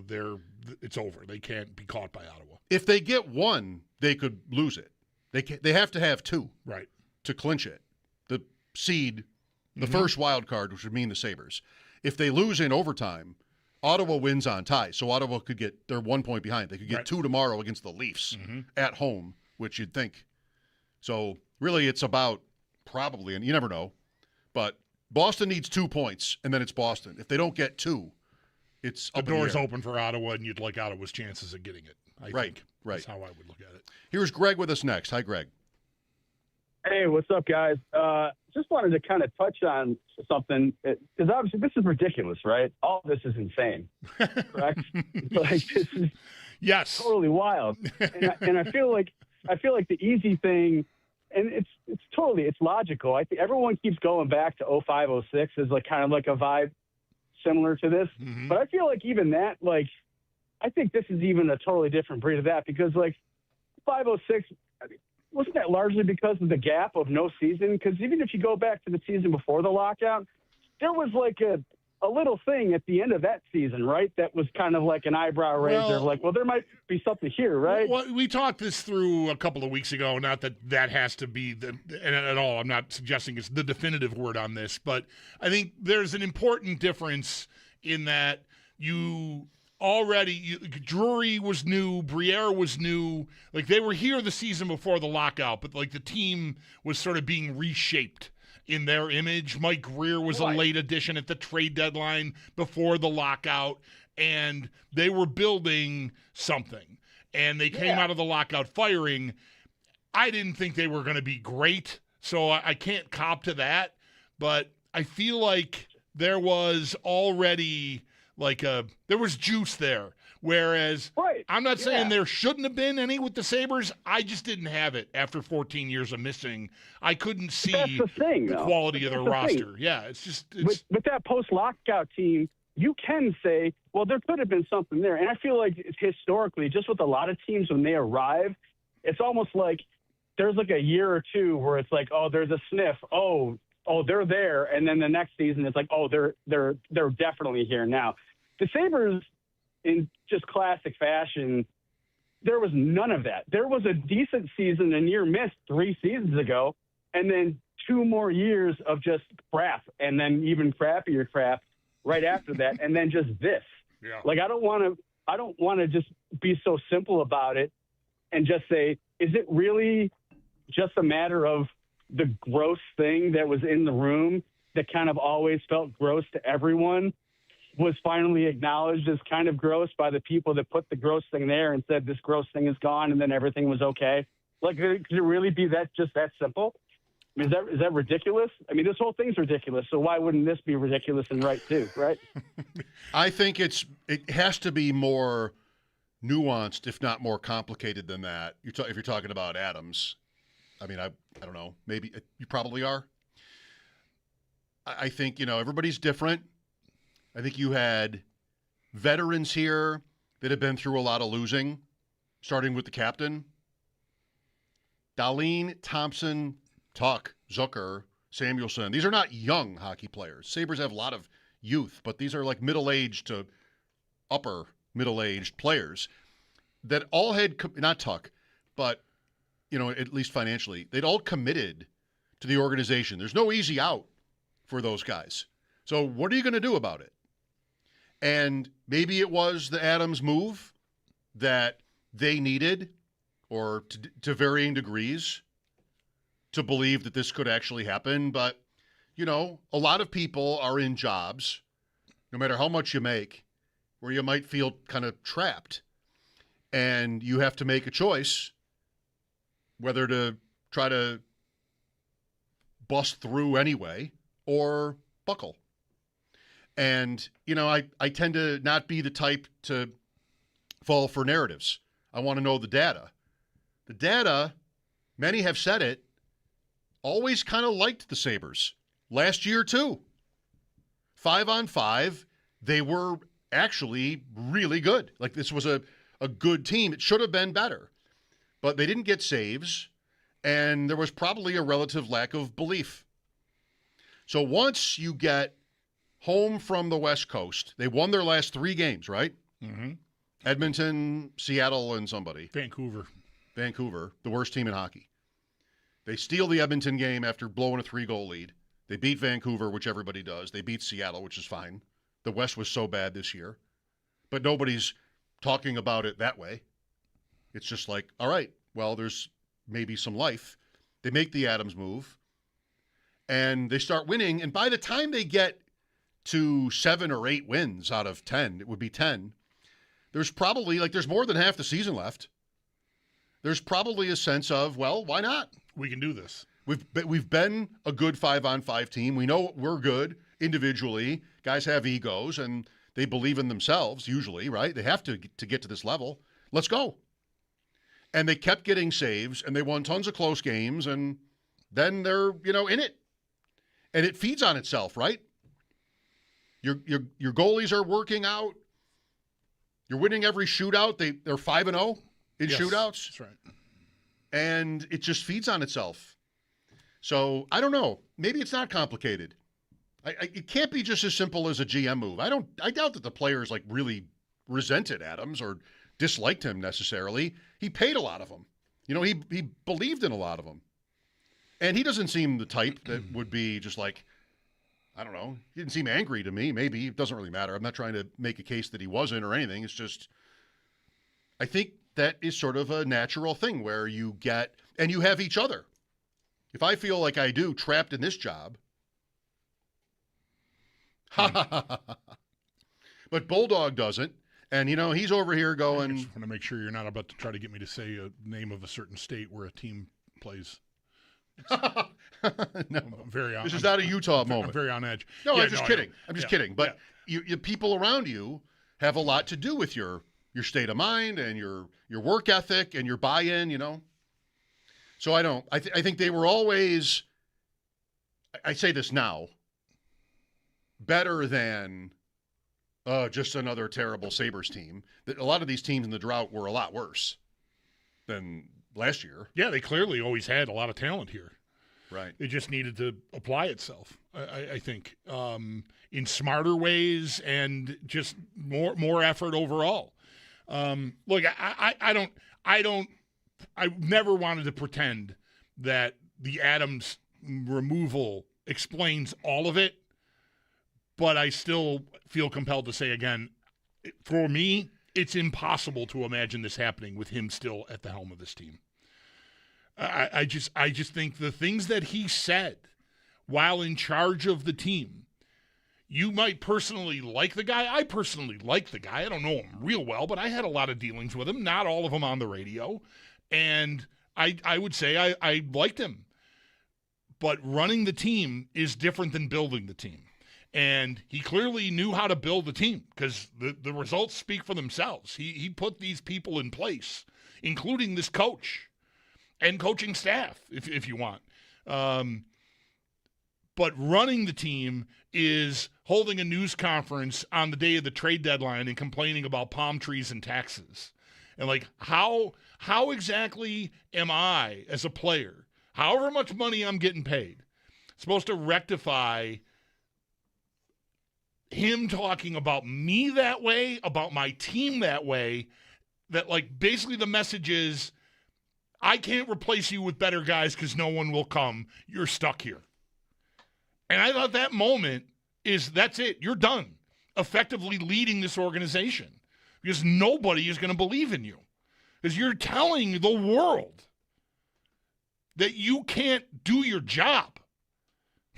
You should have been fired on the spot. Thanks, Greg. Mike Schopp and the Bulldog. Ross Tucker coming up in about 20 minutes. This is WGR.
making them saves.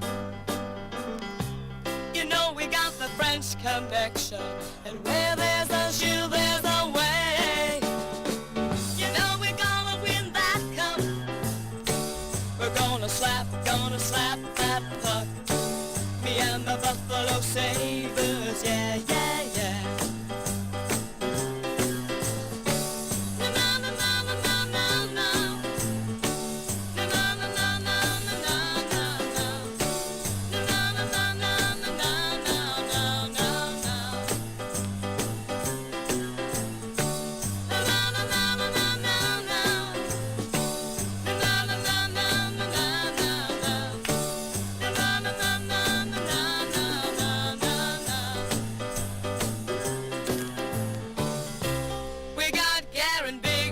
Cherry Corral leading the way.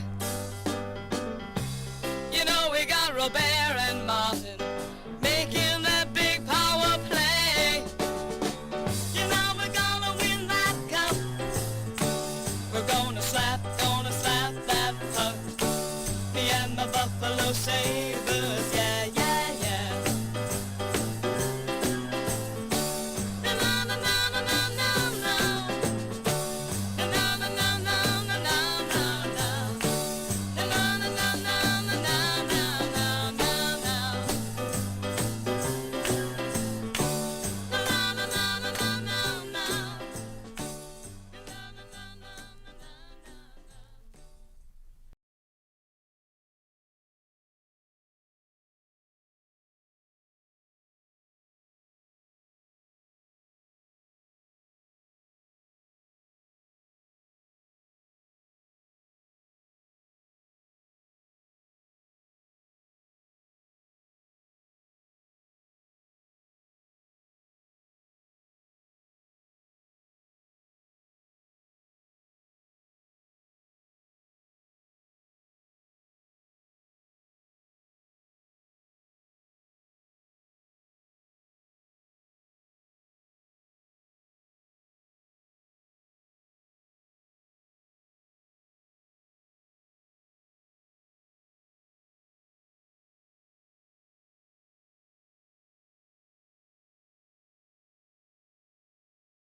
The Bison start a 6-game series in Rochester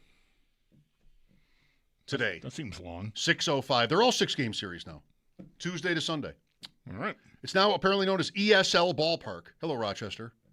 Hello, ESL Ballpark. That's right. That rolls off the tongue. Hello, Rochester. 6-game series. The Bisons are 7-8, 2-0 when leading after 8. Oh, here we So they go. have 5 wins when they were not leading after 8 innings. Wow. I mean, a couple of those are 7-inning games. That's the trick there. That's how they get you. That doubleheader they swept last week were both 7-inning games. Yeah. They thought they had me. Mm-hmm. You saw right through it. 0-6 when trailing after 8. So we got to do better in the ninth. All right. When they get to the ninth. Let's go to Craig next. Hi, Craig. Got 2 minutes. Hey, guys. Great day. It was awesome to see him clinch last night after all these years. I just want to comment about, the seminal moment of, Adams getting replaced with Jarmo. And listen, Adams definitely made some good moves, but his tenure, I just think of, and some of it's not his fault with the Eichel trade if ownership would have improved the surgery, but was every time things went south and we paid a player, then we trade him, and that was the Sabres culture that had to get fixed. Jarmo comes in and there's an adult in the room who says, no. If you're having a bad time, we're going to figure it out, but I'm not just trading you off to the best possible place. There's accountability. He brings in 3 GMs that have all this experience, and you look at it, just a guy like Josh Stone, they pay. That guy will run through a wall. You don't lose. He doesn't want to lose. So, yeah, Adams totally deserves credit for this team, but the culture does matter in sports. The ability to just say enough's enough. This is how we're doing things matter. And I think that's where at Yarmo, and you look at, they didn't get Franco, but you're trying for that. We're not just settling anymore. I think J.J. Paterka was said, if I would have known Buffalo actually had a goal in mind finally, I might have wanted to stay more. And you finally got that with Yarmo, was that we're building for the future. You're not saying the quiet part out loud about palm trees. We know what it is. But there's plenty of guys you can get here if you build a culture. And that changed overnight when you got Yarmo in. And I think, maybe they would have made the playoffs, but it really comes down to you change the whole culture of what the expectation is. And it's been awesome to see. This is such a fun team. Thanks, Craig. I don't believe most of that. I mean, Adams signed Zucker. He convinced him to stay. He signed Samuelson. That goes back. I mean, that was a pretty big deal for a guy of Samuelson's stature, but he still did. He signed a lot of these players. He convinced them to stay. I mean, who built the room? What's culture? Who built the players? Who built the roster? It's not true that Adams traded away anybody immediately. I mean, he cried. He literally broke down at the thought of divesting of Zemgus Girgensons. I mean, it's just not true. What has Kekalainen done? He came in with credibility. I grant him. I mean, that's clear. But all he's done so far is the deadline work. And honestly, it remains to be seen whether that'll pay off for him. It all made sense, I would say. So I don't know. I just disagree. I don't think Adams is at fault for not, building a room, because he did. And a couple of players I wouldn't have signed, he did, and they've done great. That starts with Zucker for me. Thanks for the call, Craig. Ross Tucker next.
The Buffalo Sabres are division champions, and with one game remaining, they are locked into the 2 seed in the Eastern Conference.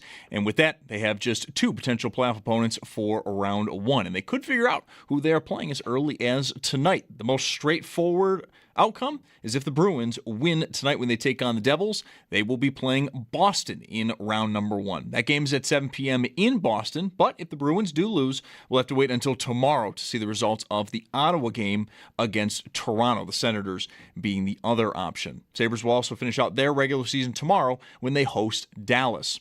Around the rest of the league, we do now officially know the 16 playoff teams in this year's field, but for some games to watch tonight for playoff seeding and home ice, that does include Flyers hosting Montreal at 7, the Ducks are at Minnesota at 8, Utah hosts Winnipeg just after 9, and then at 10 o'clock, the Kings are at Vancouver.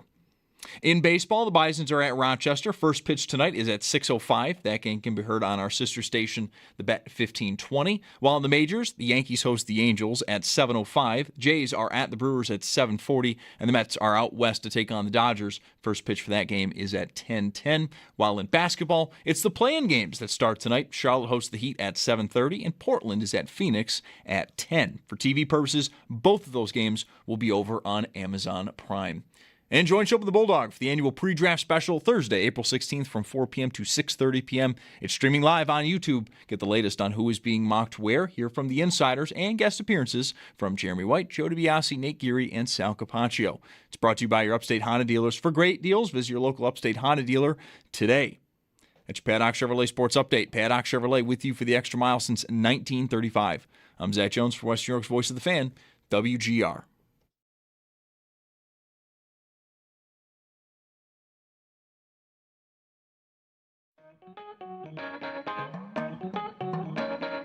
It's Mike Schopp. Last night at 12:30 in the morning, I ate a can of mushrooms. I did. Pieces and stems, if you're wondering. As opposed to buttons. It was pieces and stems, which will be my next year's fantasy football team name. Pieces and stems. Pieces and stems. And the Bulldog. I should be ashamed to admit this publicly, but whatever. How long have we been doing this? I'm a junkie. I can't be trusted. On WGR, Sports Radio 550. How long have we been doing this, and how long ago did you say that? It was long enough ago for it to have been a while when you said it. Uh-huh. What it has been is almost 23 years. Yeah, that's right. That's what it has been. Look who it is on the West Shore Hotline. We'll take a break from the Sabres, unless Ross takes us back to the Sabres, which I think is possible. Odyssey NFL Insider calls like this one with Ross Tucker are brought to you by Liberty Mutual Insurance. Only pay for what you need. That seems like good advice. Ross, how's life? Life is amazing. It's like, I don't know, what is it, like 80? It's 83 degrees right now in central Pennsylvania. What's it up there? 70. Not bad. Yeah, it's nice. Yeah. Yeah, I mean, 83 is almost hot. Like you guys know, what I don't like to do is just sit on my keister while I talk to you guys for 20 minutes, or if Mike's particularly long-winded, 25 minutes. Thanks. So I like to walk. So I'm outside. I might even, start sweating soon. But, here's the thing. Tomorrow it'll be 86, okay? Or no. And then Monday, the high is 46. That's not normal. Do you ever remember when we were growing up, a 40-degree difference like that quick? It probably happened.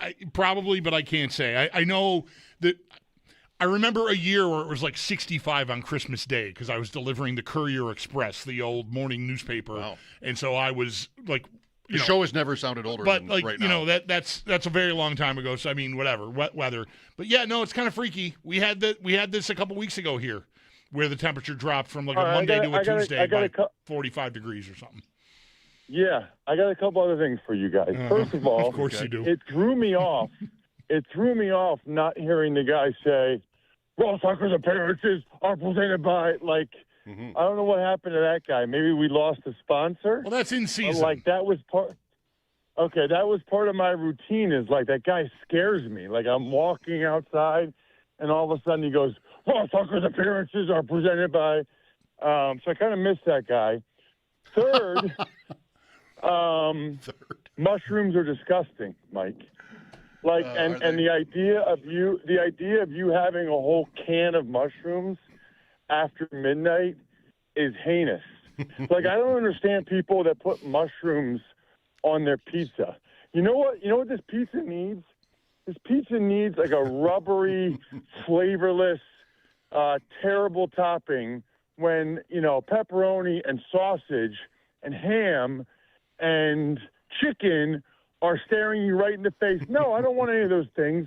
I'm going to put some fake healthy mushrooms on it so I feel better about myself. Give me a break. Get a clue. Bulldog, I'm getting a sense here that Ross has missed us. Are you? Just a little.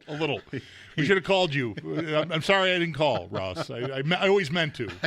Something always came up. And then lastly, go ahead. Lastly, does it bother you guys that in a few weeks the Philadelphia Flyers are going to come to town and take down your beloved Buffalo Sabres?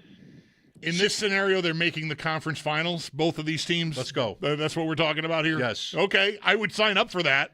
We talked about, Ross, whether you would be keen to the hockey playoff brackets, and I think maybe because of the Flyers you are, or maybe you just are in general. You've told us before you've gone to the Hershey games, and you're somewhat of a fan, right? Actually, I have no idea what seed the Flyers are. Okay. I just know they play the Penguins, which, if you live where I live now in central Pennsylvania, this is like ground zero. This is like the war zone for Flyers and Penguins fans. Although, because the Bears, Hershey Bears, are the AHL affiliate for the Washington Capitals, there's actually a lot of Capitals fans here. Oh, that happened? So okay. It's kind of it's a really weird hodgepodge, I would say. Like, where I'm from in Reading is an hour east of here and an hour closer to Philly. That's 100% Flyers. Mm-hmm. But, like, you just get 1 hour further west, and it's like all three of those teams, almost a third. And I started following the Flyers for the first time over the last 6 years, probably about a week ago. Yeah, like once I realized they had an actual chance to make the playoffs. And now I will watch these playoff games against the Penguins. I will watch them with the same passion and attitude as when I was 8 years old and it was Tim Kerr and Ron Hextall and Brian Propp. And I will act like I have been part of this for years. I've been waiting for this. Flyers back in the playoffs. The truth is, I couldn't have cared less until a week ago. So for like the Flyers and Sixers and to a lesser extent the Phillies, I am the exact person that I hated when I was 12. That's gotta feel good. I am the blatant bandwagon jumper that only hops aboard when times are good and when they're in the playoffs. Because those sports, there's just so many games. It's like it's hard to get that into it until you get to the playoffs. What's really wild is I was thinking about you guys with the Sabres breaking the streak and making the playoffs because everybody was mentioning, okay, now the Jets are by far the worst team to make the New York Jets have by far the longest drought. Mm-hmm. I didn't realize the Sabres were the 2 seed. Well, they were. I knew they were making the playoffs. I didn't know they were that good. Yeah, they clinched the division last night, and Carolina got a point, so they can't catch them for the 1 in the conference. But yeah, they had Ross. It started like, oh well, maybe they can end the drought, get a squeeze in as a wild card, and then even coming out of the Olympic break, they were 8 points behind the Tampa Bay Lightning for the division lead coming out of the Olympic break. Is that right? Yes. And made that. They beat Tampa 3 times within that. Lost to them once in overtime, and just took it over. So, and I tell you something that I think is I can't think of this in any other sport, but this is crazy. So the Flyers' best player, or at least the guy that's totally sparked them over the last 10 days. It's a guy who just showed up. Is a guy they just got 2 weeks ago, Right. who's 19 years old, who was playing for Michigan State, and if Michigan State had made the Frozen Four, he would like just be showing up now. Like, what other sport is like this? Can you? I'm so confused. He's playing for Michigan State. They lose. They just leave school the next day. Like, I guess he wasn't really going to class. Leave school the next day, goes to the Flyers. He's 19. He's averaging a point a game. Yes. 19, was playing for Michigan State like 2 weeks ago. I didn't even know that was a thing in hockey. Yeah, Porter Martone is the player you're talking about. He played in the OHL last year, was drafted, I think, 5th or 6th overall by the Flyers. 6th, yeah. In last June's draft, and then went to Michigan State. And, yeah, this happens. The Boston's got a guy that, same thing, got eliminated, signed a contract. I don't think he's in the lineup yet, but a high pick from last year, or maybe even 2 years ago. It happens. Usually it's guys that Cale Makar with Colorado went from playing in the Frozen Four and then was like anchoring Colorado's power play in the playoffs a week later. Yeah, there you go. That is so. Can you imagine that happening like in the NFL, like college football? Like can you imagine like Fernando Mendoza? They win the national championship, and then next week you start in the wild card round. Right, like somebody had his rights and was just waiting for the college season to end, and then right. Yeah. Anyway, it's good to hear your guys' voices, even though you are mushroom lovers. Yeah, well, I am. Yeah, I don't really care about Bulldog's most hated sports team is the Flyers. Why, Bulldog? 1975, Ross. I'm 60 years old, so I was 10 in 1975, and the Flyers won the second of their back-to-back Stanley Cups at the hands of the Buffalo Sabres. And they were super dirty. And they were mean and beat everybody up, and, yeah, you know the legend super of the Broad dirty. Street Bullies. Well, two things. If it makes you feel any better, that's the last time the Flyers won the Stanley Cup. Yes. So it's been whatever that is, 51 years, number one. Number two, the fact that they were dirty and beat everybody, that's a good thing. You should have admired that. I mean, that's what makes sports fun. I was 10. They were beating up my guys. Like I didn't have time for that. I was 10. I am with Ross on this, not specific to that team, but I kind of wish I'd grown up liking the Raiders instead of just sort of accepting the narrative that they were dirty. I don't know, like Miami Hurricanes. I always wanted to play for the Raiders. I mean, first of all, they have by far the best uniform in the NFL, by far.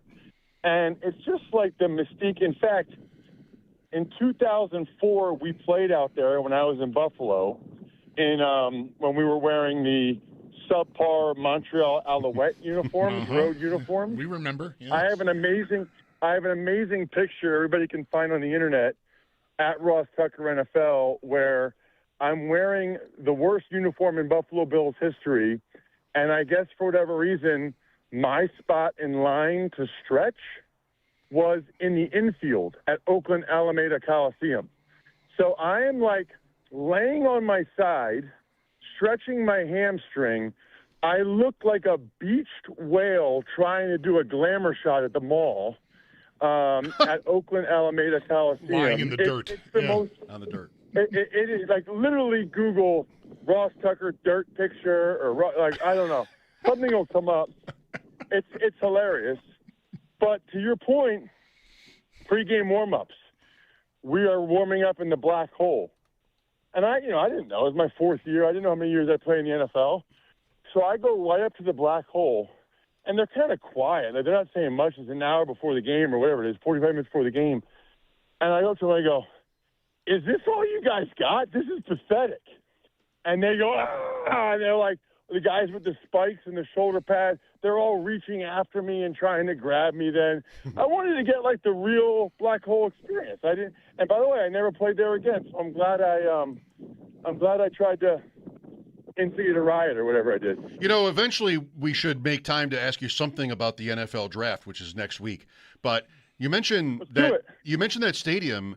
What have you thought about the Bills moving this year? It's just across the street, but they're going to play on grass. It's going to be super nice. I mean, part of the the allure, if you will, of the previous stadium was like, it wasn't super nice. It was ours. It was, old and whatever else. But it's going to be a different experience, a very different experience for fans this year. Yeah, so this is interesting that you asked that, because I don't know if you guys, we talked about this, but week 18, Trent Green's son was getting married. So CBS moved me up to the third crew with Kevin Harlan for week 18. I looked at the schedule. I thought probably either going to be Eagles, Commanders, or Bills. Who'd they host? Jets, right? Yeah, or Bills, Jets. I figured it would be one of those two games. And either one had a huge emotional tie for me because, I grew up an Eagles fan, so to do a game, a regular season game for the Eagles, that would have been my first one. And it was. That's what I ended up doing. But there was also part of me that kind of wanted to be there for the last game at, I guess what I'll always look at is Ralph Wilson Stadium. Mm-hmm. It's a really, really special place. And, I wasn't like a great player, as you guys know, but that's where I played the most games and had the best experience. And so when I saw videos of that game and even talked to my wife about it, it was kind of emotional. I got a little emotional because I'm sort of sad that I'll never get to go back there. I mean, if I think about some of my best memories in the sport, some of my best times, I remember when my wife and I were dating and then engaged and then married, all three of those happened in Buffalo. My third year, we were dating, then we got engaged, then we got married in my fourth year, then my fifth year, So it was just, it was a really unique, special time when I was 24, 25, 26 years old. And so, I'm going to miss it. I'm sure the new stadium is awesome, and I'm sure I'm going to think it's cool, but there's something really, really special and cool about the old stadium, and it was just kind of uniquely Buffalo. I don't know how else to describe it. You kind of look at it from the outside, and you think this place is kind of a dump. But then when you got inside, I don't know. I thought it was pretty awesome, man. I was always a big fan. Ross Tucker on the Western Hotline for a few more minutes here. Mike Schopp and the Bulldog. The draft, again, round 1 next Thursday in Pittsburgh. What do you want for the Bills if you were they? So they picked 26th. We always have the wide receiver question, void maybe even, but they did trade for DJ Moore. Sounds like a good draft for edge rushers, certain other needs. What do you like? Well, a couple things I would say. One is I'm a little surprised, and maybe they're going to wait to see what happens with the draft. I guess I'm a little surprised they haven't brought back Brandon Cooks. I mean, correct me if I'm wrong, but he was more or less their best receiver those last 5 or 6 games after they got him, right? Which, by the way, says a lot about a lot. Yeah, right. It feels like he was their best receiver, right? I mean, almost. Sure. I mean, the last pass of the year went to him. No, okay. I'm sorry. He and Shakir, okay? Sure. But they're very different players. So to me, I don't know. Maybe they want the bigger guy. We don't need to get hung up on framing it, Ross. They were counting on Brandon Cooks. There's no argument. They were counting on Brandon Cooks at the end of the year. And the way they've talked about it, just to update you on that, is that Brandon Beane has said, he's open to returning. They're open to a return. It really depends on what else happens at the draft, I think, mostly. If they fill things out, then maybe there's no room. I guess I would say, I'm kind of curious as to what it would look like if he actually had an off season with Josh, or training camp. I mean, didn't he get there Thanksgiving towards the end of the year? Yeah. Yeah, I mean, and they had some sweet plays. I mean, they had some major explosive plays. I don't know, just something that crossed my mind. I don't know. What do you guys want? I think what do the fans want? Oh boy, the fans. I think I don't mean this in a bad way. tend to want what's the most exciting. So that would rule out certain positions. Not necessarily edge rusher, but it always brings receiver to the top of the conversation. Yeah. And, you know, it could end up being linebacker or interior defensive line or even guard. Some mock drafts have put an offensive lineman on the Bills. So I guess there's a slant toward the sexy. And KC Concepcion is one receiver that we've talked a lot about who might end up in that range. That's interesting because he is kind of like a young Brandon Cooks. You know, he's like a smaller speed dude that's electric, can take the top off the defense, and so that would make sense. You know, Greg Cosell comes on my show, the Ross Tucker Football Podcast, every week, and he really had a lot of praise for Concepcion. I mean, he really liked him a lot. He also really liked this Ted Hurst from Georgia State. Not that they would take him in round one, although maybe they could. I get it if you're the fans. I guess I kind of feel like the Bills are in a good position in the sense that there's not a position where you feel like they have to get somebody. You know, I mean, I think not only do I think Alec Anderson will probably be fine at left guard, but they also brought in Corbett and Cushenberry to make sure they had depth there. I can totally see why the fans are going to continue to clamor for an elite receiver, a high-level receiver, but you don't want to force that. I mean, if they get somebody at 26 that fits that mold, that would be great. But right now, I love the trade for DJ Moore. I actually was talking with some people from Chicago, and they love that guy. You know, they love the effort he gave, the mindset he had. You know, they're really kind of sad that he's gone. So now it made sense. They had some other guys, but, you know, Beane knows him. They know him. I think that's a winning player for the Bills. So between him and Shakir, I feel really good about those two guys. And then they need the third guy, whether it's Josh Palmer or Keon or whoever. They need that third guy to step up. There's no question.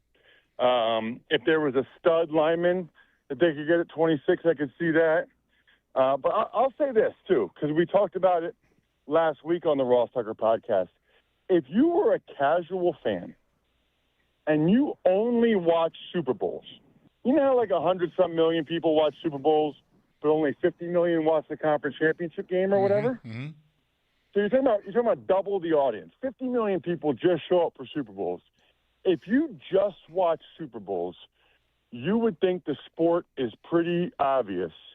You just need to get the best defensive line possible because they're the ones that stop the run, kill the other team's quarterback, and win the game. I mean, the Eagles demolished Mahomes and the Chiefs' offensive line a couple years ago.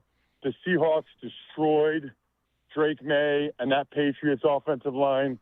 So Giants and Brady. Yeah, I mean, I would never have any issue with a team being overloaded at defensive line. I don't think there's such a thing. And so if there's an inside guy or an outside guy that they think can really help, they need to do that because they have had opportunities to close out games. They have not done it. And they've had some decent players up front on defense, but not enough to get over the edge. Not enough to get over the top. Longtime Philadelphia Flyers fan, Ross Tucker, with us as we wrap here on the Wester Hotline. Enjoy the playoffs, Ross, and the draft. Great to talk to you. Always great to talk with you guys. I feel good about the fact that I had Porter Martone. That's his name, right? Yep, Bulldog? that's the kid. Yeah, yep. Yeah, I had him number one. It's a good job by you On my draft board for the Flyers last year, and I feel good about it. So we'll see you guys in the conference finals if you get there. You didn't even need Greg Cosell for that one. How about that? No, sirree. Thank you, Ross. Right. See ya. See you guys. Ross Tucker, Insider Calls, brought to you by Liberty Mutual Insurance. Only pay for what you need. This Martone, by the way, his dad, Mike, was a Sabre draft pick. Never played for the Sabres. Not even sure if he even played in the league, but he was like a, fifth, sixth. He was a late round draft pick by the Sabres, Mike Martone. So 25 years ago-ish, yep, maybe. Interesting. Lines are open for your calls. The Sabres did it. Win the Atlantic Division. Playoffs start this weekend. Game 82 tomorrow night at home against Dallas. The pressure is off for that one. 803-0550. Mike Schopp and the Bulldog here, WGR.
The Buffalo Sabres are division champions, and with one game remaining in the regular season, the Sabres have locked up the 2 seed in the Eastern Conference. And with that, they have just 2 potential playoff opponents for round 1. They could figure out who they're playing as early as tonight. The most straightforward outcome is if the Bruins win tonight, when they take on the Devils, it will be Boston for the first round. That game is at 7 p.m. in Boston. But if the Bruins do lose, we'll have to wait until tomorrow to see the results of Ottawa's game against Toronto, Ottawa being the other team the Sabres could play.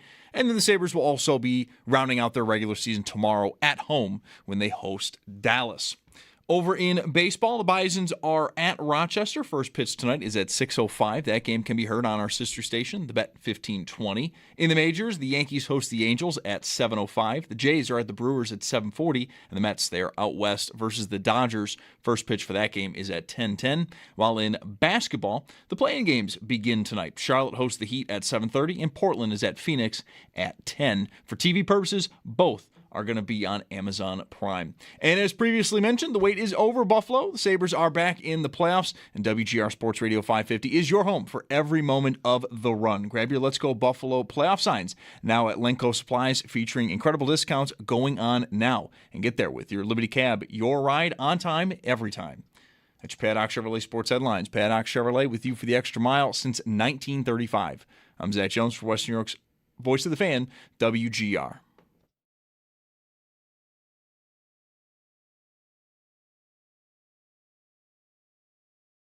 A lot of years of adversity, a lot of challenges, and I think that journey makes the destination feel that much better. And the exciting part is that that's not the final destination for us. It's, in a sense, just a start. Unbelievable job by our group from December on, getting us to the place we're at right now. Home ice is, a huge advantage in playoffs, and being able to give these fans that is something pretty special to me, and I know the rest of the guys in here because of what they've been through. With that said, I think it's just an opportunity to, continue this thing we got going and turn it into something really special. Taage Thompson, I've been wondering about him of late. Missed that one morning skate a little bit suspiciously, but played that night. That was before Tampa Bay. And then last night, I texted Bulldog during the game because he just didn't look like he had it to me. And there was a play in the corner, if you're watching the game on TV, like top right, where he gets bumped and just goes down. And then it seemed like it took him an hour to get to the bench. Like, just, what's wrong with Taage Thompson? Then he scores. Huge goal. 3-1. And he sort of grabs onto Tuck, which was interesting. Like, almost like he needs Tuck to hold him up or something in that moment. I mean, I'm sure that wasn't it. But it wasn't much of a celebration. He just sort of put his arm around Tuck, and they skated slowly toward the bench. Like, all right, well, that's good. When he scored 40, he loved it. Yes. There was no mistaking his enthusiasm after 40. He was fired up at 40. But yeah, what did I say back to you? Like, he needs Wednesday off. Go win this game. Like, give him just whether he's nursing anything or not. Just put your feet up, big guy. It was really good. I wonder how compelled they would have felt to give him the opportunity to get to 40 if he didn't get it last night. But he got it, and, like, that's okay. There's no other threshold here that's within reach, So I think you can hopefully safely give him the night off if you choose, and I would choose. Yeah. Boy, those last 2 goals were beauties. Good thing they just dump it on net, right? I mean, that's the play you want to always make, right? Never pass. Right. Just tic-tac-toe, tic-tac-toe. The dangling, was next level. Like, McLeod's the 5th goal, I think, right? That's like Benson cuts across the zone, and then there's a couple of McLeod almost looked, I mean, it was to make the score 5-1 late in a game against a team that's, dead in the water. But he almost looked like, I apologize. Sorry. It was just they set that up where, I mean, I had to shoot it into the open net, and so I did. But yay me. When I got really good at FIFA, he looked a little sheepish to me. Like, after that, I wasn't sure it went in right away. Watching his reaction, there wasn't any, because his reaction was kind of like, "Can we go home now?" Yeah, when I got really good at FIFA, which is a relative thing, but you just pass the ball into the net. Really, that was like just pass the puck into the net. Right. But, playing on a beginner level, you could get away with that. Yes. Here's Dylan with us. Hello. Hey, Hey, guys. Thanks for taking my call. You're welcome. Thank you. I just wanted to chime in on everyone's speculation on the Sabres doing well. I personally just believe it. I don't buy into any of the Kevin Adams getting fired thing, and then all of a sudden deciding to start playing better. I'm a firm believer that I think Lindy Ruff is a big component to it all. I also think the players, they themselves are probably giving themselves or holding themselves a little bit more accountable than probably before. And I'm sure being last place for 14 years definitely isn't great on the ice either. Probably helps to actually pick it up. But I just want to get your guys' thoughts on it, and I appreciate it, guys. I think, Lindy deserves the full credit. I mean, not like instead of other people, but maybe, I'm not even sure this is true. Has he pulled back a little bit, delegated more than he would have 20 years ago? He has maybe a little bit of a different demeanor? I don't know. It's just probably I'm judging from the outside based on his age or something else. But that can be as important for a coach to know to do than other things. To know when it's like, just be real. And if it means distributing some of the obligations around more so or differently, then good. I mean, whatever he's done has worked. That's the bottom line. And he's going to win the Coach of the Year award. There's no doubt about it. And Bulldog and I will drink to it at some point down the road. No doubt about it. You don't think there is? You think there is? You think he could lose it at this point? Yes, I to whom? Cooper. I don't know. It feels like there's a campaign for Cooper on national broadcasts. So, I don't know how you could vote for anybody else. I did read. Hang on. I wrote. You think very highly of Mike Kelly, and he thinks very highly of Cooper's case. Injuries to defensemen, 20 games for this guy, 40 games for Hedman, yada yada. Sure, Kucherov. But there was a lot of, it's not all, we went through man games. The Sabres are way up in man games lost. But it's largely guys that, it's Kulik and Danforth who've missed all of these games. Greenway. That really add to that list. Norris and Benson missed significant time. Those are important guys on the Sabres. Dan Muse with Pittsburgh, I think is what I read Mike Kelly talking about, because that's brand new. We were spiraling here 3 years out of the playoffs, new coach, new system. Yeah, sure, you've got Crosby and Malkin and Letang and Carlson and these, legendary stud players, but you had them the last 2 years, all of them, and didn't go anywhere with it. So I think the case, I said last week, we were talking to Sam about this, I think Muse has a better case than Cooper even. I don't know that the voting will show it. And I like that Lindy should be the favorite, but I'm not, until that money hits an account, I'm not counting that as a win. I just don't see how you could vote against Ruff, no matter what those other cases sound like. To me, they're just not enough. What's the conclusion on the Sabres then? Luck? They don't have stars like the Lightning or the Penguins, even though the Penguins guys are older. Look at Carlson this year too, by the way. He's been excellent. They don't have that. They have the high PDO, right? Save percentage plus shooting percentage, but so does Tampa. They're tied in that. Pittsburgh is less than a point behind. It's not special. Good teams are good at that. Yeah, it's Dallas 1, Avs 2, Sabres, Lightning. Go figure. So I don't know. I just don't know how I could put anybody else above them, but I'm probably biased. Well, all right. Good for you to tell me it's not over yet. Here's Joe next. Hi, Joe. Hey, guys. I just wanted to talk about the difference between the 05-06 and the current Sabres. Basically, I think that, even though we had a lot of additions like Greer and Drury and Briere, they had a lot of the core players that were down in the AHL with the Amherst. But I think also what affected the league even, not just the Sabres, was the rule changes that came out of that. The two-line passing, they were cracking down on boarding, cross-checking, a lot of penalties that the bigger guys used to do against us. And they stopped the trap that the New Jersey Devils were so good at. I think the rule changes affected the Sabres more in 05-06. We had smaller guys like Roy and I don't know if Gerby was on the team, but smaller guys were able to get further ahead. Right. Yeah, And Gerby the wasn't bigger here guys. yet, but no, the point holds. They built their team on speed and skill, expecting they believed the league, and for a change, that wasn't a mistake.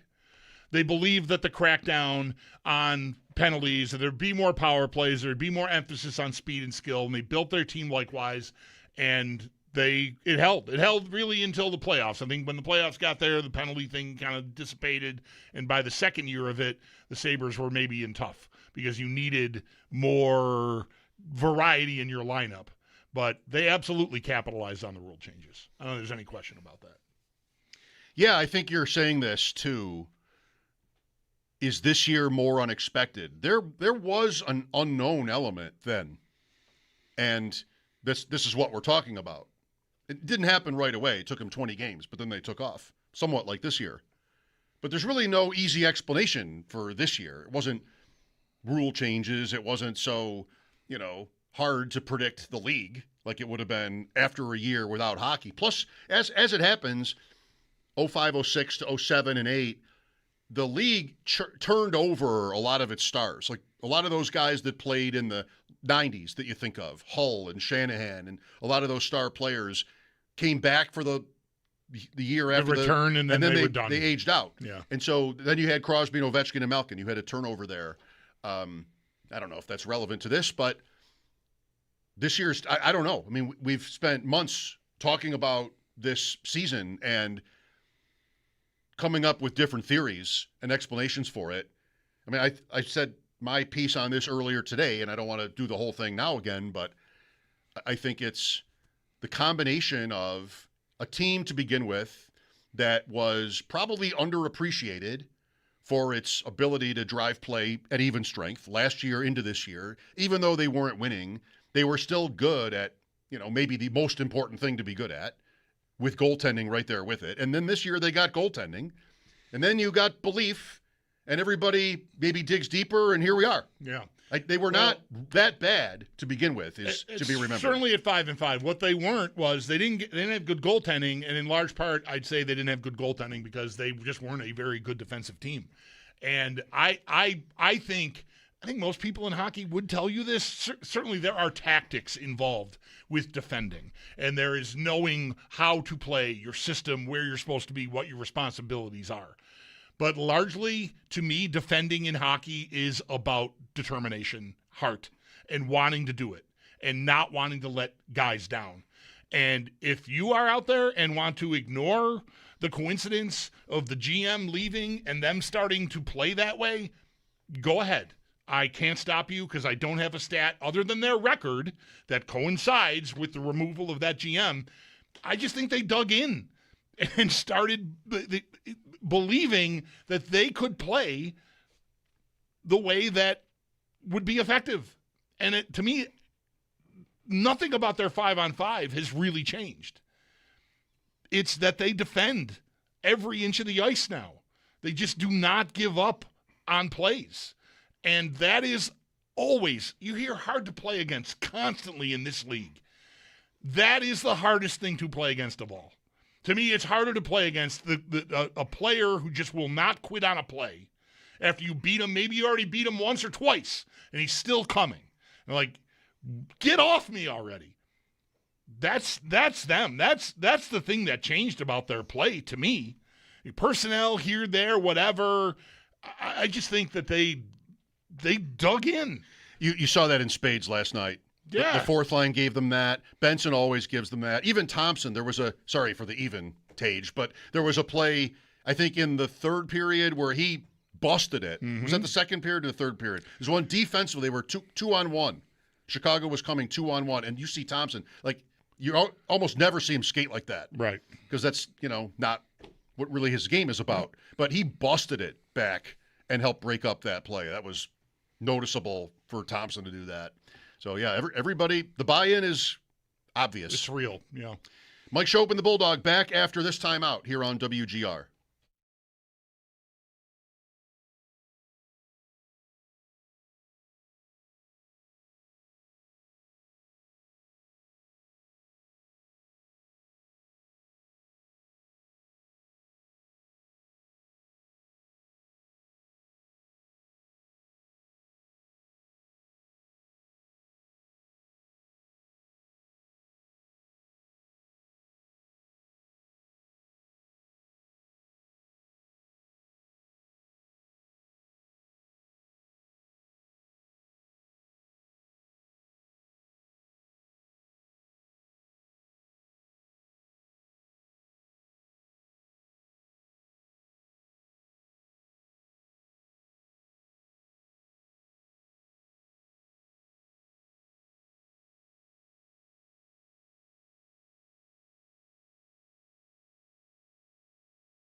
Sal Capaccio coming up, top of the hour. How do you like Ross slamming mushrooms like he did, just like with impunity? I really have no reason to push back. I mean, I don't hate mushrooms as much as him, but like it's not, if I never had them again, I don't think I would miss them. There's only so much time we get with him. Never get him on. I never have him on pizza. Oh, well. Never a clamor within the house for, hey, get some mushrooms on that. It just never happens. If I know, Ross would like this even less. If I know they're going to be canned, I want them. Mm-hmm, mm-hmm. That I understand.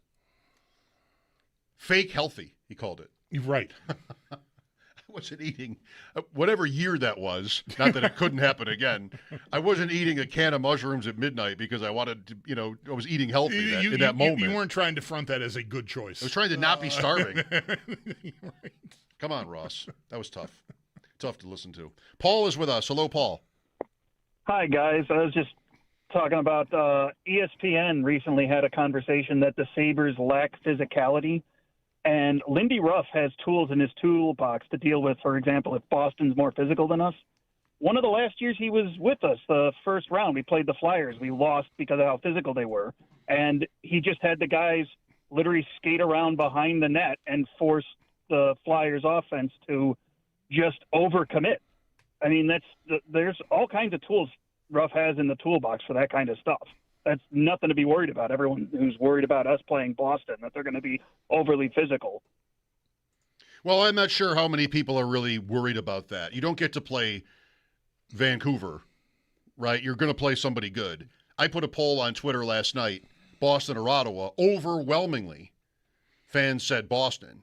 So I don't think those people are married to, like, the past and whatever there is to say about Boston's reputation, which is probably mostly antiquated. Not entirely necessarily, but Zadorov. Some of it is they I think will try to make you play the game on the walls and behind the net and just grind it out that way. That's how I think Boston will play. I just don't think they're as good at doing that as Ottawa is, which is why I fear Ottawa much more than Boston. I think Boston has. I mean, Pasternak's an elite player. If the kid who hadn't scored in ages, and Geeky, I'm not sure if he still is on a streak of not scoring. No, he scored a hat trick the day you said it. Okay, so maybe, or at least two. So if he straightens out, like, that's a big weapon. But really, to me, that team it's a top line team and a power play with McAvoy and the goalie. And look, they could steal a series with the goalie alone. I mean, we know that we should know that from here. I mean, a lot has changed in hockey. But if you've got a guy that's just that next level, and Swayman hasn't really done that in the playoffs yet, but it doesn't mean he can't, there's your recipe. But they're the weakest team in the Eastern pool, and I don't think it's that close. Who led the Sabres in points their last playoff series with 7 in 7 games? Tyler Ennis. Marc-Andre Gragnani. Oh, my Lord. Wow. Tyler Myers, second alone with 6. Vanek, 5, all goals. How many did Ennis have? 4. Sal Capaccio after sports. Thanks for the call, Paul. Mike Schopp and the Bulldog here. The update, and then Sal on WGR.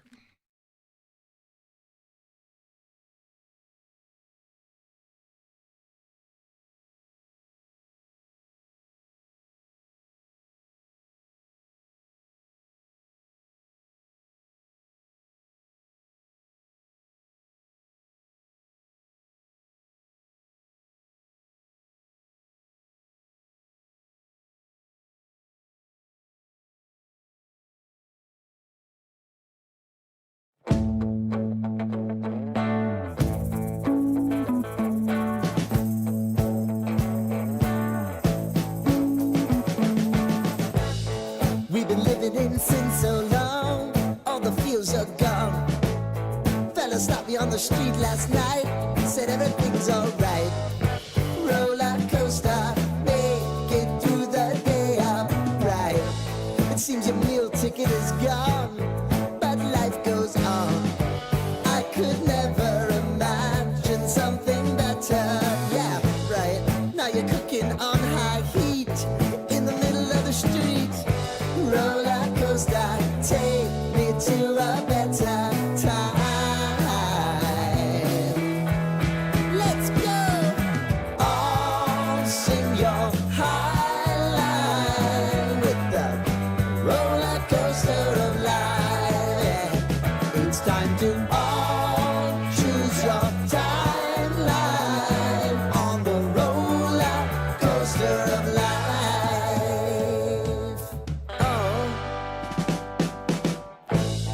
seem to easily forget how to place your bet. When everyday life gets you down, you gotta steal the crown. Got to own it. Don't bitch and moan about it, please. God forbid you scrape your knees, and it's nothing to sneeze at. Oh, I've told you over and over again. You gotta get both hands around it and make your own plans. Roller coaster, it's taking over. It's about time.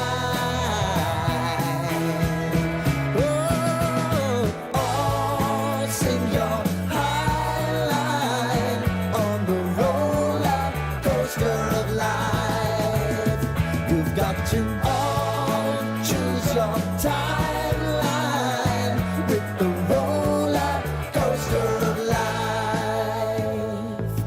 Roller coaster.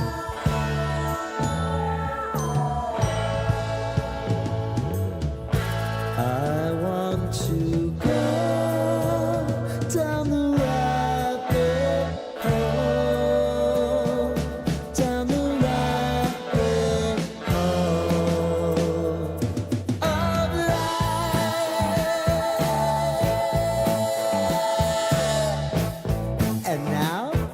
about to leave. Oh, roller coaster. Oh, roller coaster.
The Buffalo Sabres are division champions, and they have locked in the 2 seed in the Eastern Conference. And with that, they now have 2 potential playoff opponents for the first round, and they could figure out who they're playing as early as tonight.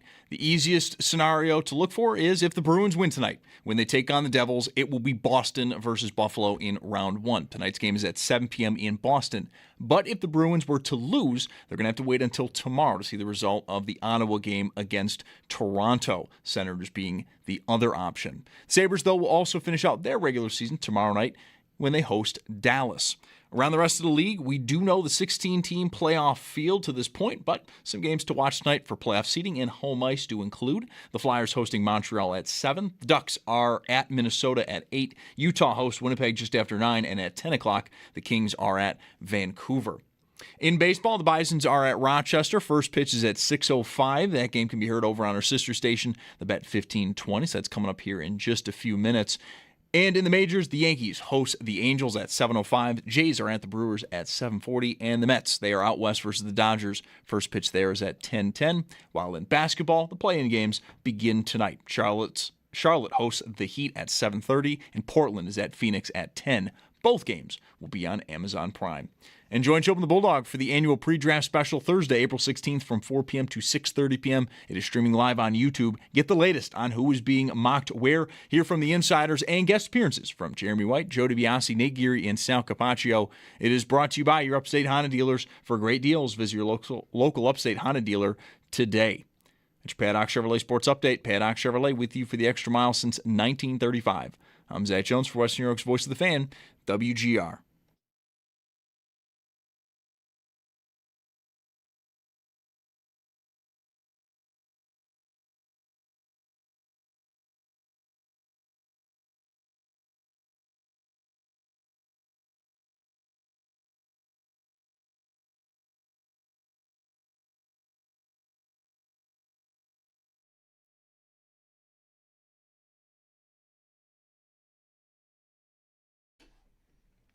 By the way, quickly on the Bisons, they're in Rochester for 6 games, and they're saying that Trey Savage might pitch tomorrow, or will. Will pitch tomorrow, 1:05 start time in Rochester. 1:05 in Roch. Savage, Blue Jays, World Series. And then if he looks good, he'll join the big club. I would imagine that's how that usually works. Yeah. Let's go, Blue Jays. Let's pick it up, right? Got hammered by the Twins over the weekend. Chicago's White Sox, Twins, these teams. The Dodgers are bad. They played these bad teams. Well, the Dodgers. Ha, ha, ha. And they have not been successful. They're not in their division yet. I don't know that I really need I don't think I need the Blue Jays to pick it up. I'm back out. You do. Yeah. I need the Red Sox to pick it up. I need their ace to not give up 11 runs in an inning and 2/3 to Minnesota last night. It was good for me in fantasy. Good Lord. You don't play fantasy baseball, I know, but it just kills you when that happens. I would imagine. Your whip, your ERA, it just kills you when that happens. It takes a long time to get out from that. Yeah. One start, 10 runs in an inning or something. Right. Like that just is murder. Yeah, 10 were earned. There was 11 runs, 10 of them earned. You have a bad game in fantasy football, you come back. Just one week. Yeah. But in baseball, your averages just get belted when that happens. Crochet. All right. With us now is Sal Capaccio on the Western Hotline. I mean, we're talking about the Sabres all the time. The draft is next week, and I feel a little bit out of touch with that. But, I mean, you're into the Sabres, of course, too, Sal. And just take a turn here weighing in on what has happened here now that they've clinched the division. Crazy. It's truly amazing. Went back last night and looked at the exact date where they were last place in the Eastern Conference. It's 4 months to the day. 4 months to the day, December 13th to April 13th, 14th, whenever the game was, you want to you slice that. In 4 months, they went from last place in the conference to winning a division in the second seed. It's amazing. 4 teams to win 50 games in the league this year, something like that now. Mm-hmm. I know there's games to be played, but I think it's amazing. I think it's awesome. I think fans deserve it, obviously. And, it really reminded me yesterday of thinking about tomorrow night, of the end of the Bills season, where you wanted that 1 seed and you were still in play for it, but the way things happened at the end, you couldn't do it the last week. So it was kind of a blessing in disguise to get Josh Allen, a little bit of rest, and there was some debate about that. And I think that's happening here, which is, hey, it'd be nice to have a chance to catch Carolina, but honestly, tomorrow, I think is going to be just a celebration about the team. And the fan appreciation night is going to be super awesome, and there's no pressure to win. And I don't care if they just play a whole bunch of Rochester Americans or guys they call from Cincinnati or whatever the heck the team below that Jacksonville. is. There you go. Thank you. Right. I think it's the ECHL. Yeah. That is really interesting that with as close as it's been for months, but even right almost to the wire, that you get to game 82 and there's nothing at stake. I mean, that's amazing. That is pretty crazy that would happen. But I'm going to enjoy that too. I'll be in there, and I don't need any pressure. The players might benefit for not having to play if guys get rested, and I mean, it should just be a joyous crowd. Yeah. I think it's a lot like the end of the Bills season. When the Bills had no chance in Week 18 to really change their seeding, it was about the stadium. and the closing of the stadium. And I always said there was something good about that. Even though you wanted a chance to get the 1 seed, once that was out of the window, hey, we're going to have an opportunity to just celebrate the stadium. And they did it right. And I think tomorrow can be very similar to that. And then we really ratchet it up and you heighten the playoff atmosphere. And, I'm very much wondering what's going to happen with the Bruins tonight. And if I'm the Bruins, I probably want to play the Sabres and not the Hurricanes. So you want to win, right? I'm thinking from their perspective, what do they want to do? And they're probably going to, try to win the game, and they win the game, and let's go. Boston and Buffalo and that crest over there. I'm all about it, man. Let's go. Yeah, Swayman is expected to play. I saw their coach Sturm said that earlier today, but there were a bunch of other lineup decisions to be made. And I don't know if that's slanting toward, resting guys because, we're just going to coast, or if it's injury related or whatever. So we'll see what we get in the lineup. Do you have a preference about between Boston and Ottawa? Those are the only 2 teams now, obviously. I do. It's funny. I asked Paul this question, what, not necessarily his preference. He believes that who they might match up better or not against. And he said he'd rather avoid the better goalie, and which is Swayman, right? And like Swayman's been there, and that's not mine. I know he's a better goalie, and he's really good, and he can goalie you a couple of games. There's no doubt. I just think that Ottawa is such a wild card, and they can play different ways, and they have talent, and they're going to make it a grind. And if I want to get through the playoffs and get to the end here, I think my better chance to get through the first round is the Boston Bruins and not the Ottawa Senators in the way they play. So I prefer Boston, and there's just some sort of, personal type of vendetta here, that you want to just beat that team, right? Yeah. Now, that comes with it is you lose to them, that really sucks. I get it. But, man, for me, I know people Joe DiBiase's age, it's the Ottawa Senators. That's them. For us, it's the Bruins, right? Yeah. And that's why I'd love to bury them. Right. There are 4 series, I think, at least between the Sabres and Senators. 97, 99, 06, 07. So there's history. That's right. Yep. Yeah. I'm not considering that, like who the Bruins have been since, Brad Park, which we talked about a couple of weeks ago with you. Yeah. And all the history, and even Ottawa. Just to me, it's who can play the style that can give me the most trouble, and I think that's Ottawa. The goaltending point is a good one and respectable. And be careful what you wish for. Like Swayman could just be that good, and Ullmark might be that bad when the playoffs start. Who knows? But I think Ottawa's the better team, and I don't think it's even particularly close. All right. Let's talk about the schedule. You had your chat with the guy with the league, Mike North, last night, right? What did you learn? Yeah. Anything good? Yeah, I think we did learn a few things. I did not know that the 17th game rotation changes home and away starting in 2029. So right now they have, you guys know that the 17th game is based on standings. This year the Bills will travel to the same place finisher in the NFC West. And from 2021 when that started, it was at the NFC East. That's for AFC East teams. At the NFC East, then it was home against the, North, then it was at the whatever, how it went. That changes in 29. The NFC East will be the team that hosts the AFC East team. I think I said that reverse in a minute, but that's the point. You got it now. Yeah, that's the point. But I didn't realize that. So you're going to have in 28, 29, the AFC will have 2 straight years of 9 road games and 8 home games, unless they go to 18 games.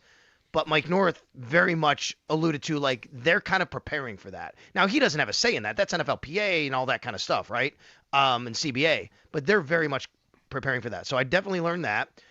Matt Bove, just to give a little teaser and a bit of a, to give it away here, Matt asked Mike a question that I did not think he would answer because he'd say, oh, they're all great. Matt said, is there a game on the Bills' schedule that kind of really is special to you? Like it could really be something you're looking at and going, yeah, you know what? What are we going to do with that one? I thought he'd go, oh, my God, look at the schedule. It's great. He picked one. It was the Green Bay Packers. And I'm thinking that's going to be on a marquee type of standalone situation. That is a road game for the Bills at Green Bay. Yeah, I love games like that. I wouldn't be surprised if it's late year, Black Friday, Christmas, something like that. I just wouldn't be surprised. Ooh, Thanksgiving Eve. Wednesday. Yep. Could be. Makes sense. I love games like that. You guys also did talk about the stadium, right? And the impact that the stadium opening, first year of the stadium, could have, and again, I know it's all, there's nothing definitive, but that just tell us what you think you learned regarding the Bills going into the first year in a new place. So Mike's philosophy is, he said, from a league standpoint, the stadium is, of course, a big story up until kickoff. Once it's a kickoff, it's a Bills game. It's not about the stadium. The stadium is the lead up to the game. After that, it's about the game. And he said, and honestly, look at the teams the Bills are playing, and they're the Buffalo Bills with Josh Allen.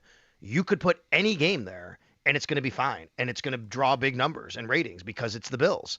And that kind of gets you to a whole number of possibilities. Now, we did ask him about prime time, and I believe there was an article recently that Pete Welly had done an interview with the Buffalo News, and there was something in there about maybe talking with the league about wanting a primetime game to open the stadium. And Mike said that conversation was more about like operationally, like what's happening, how much time do you need? Are you gonna be ready week 1? Do you need more time?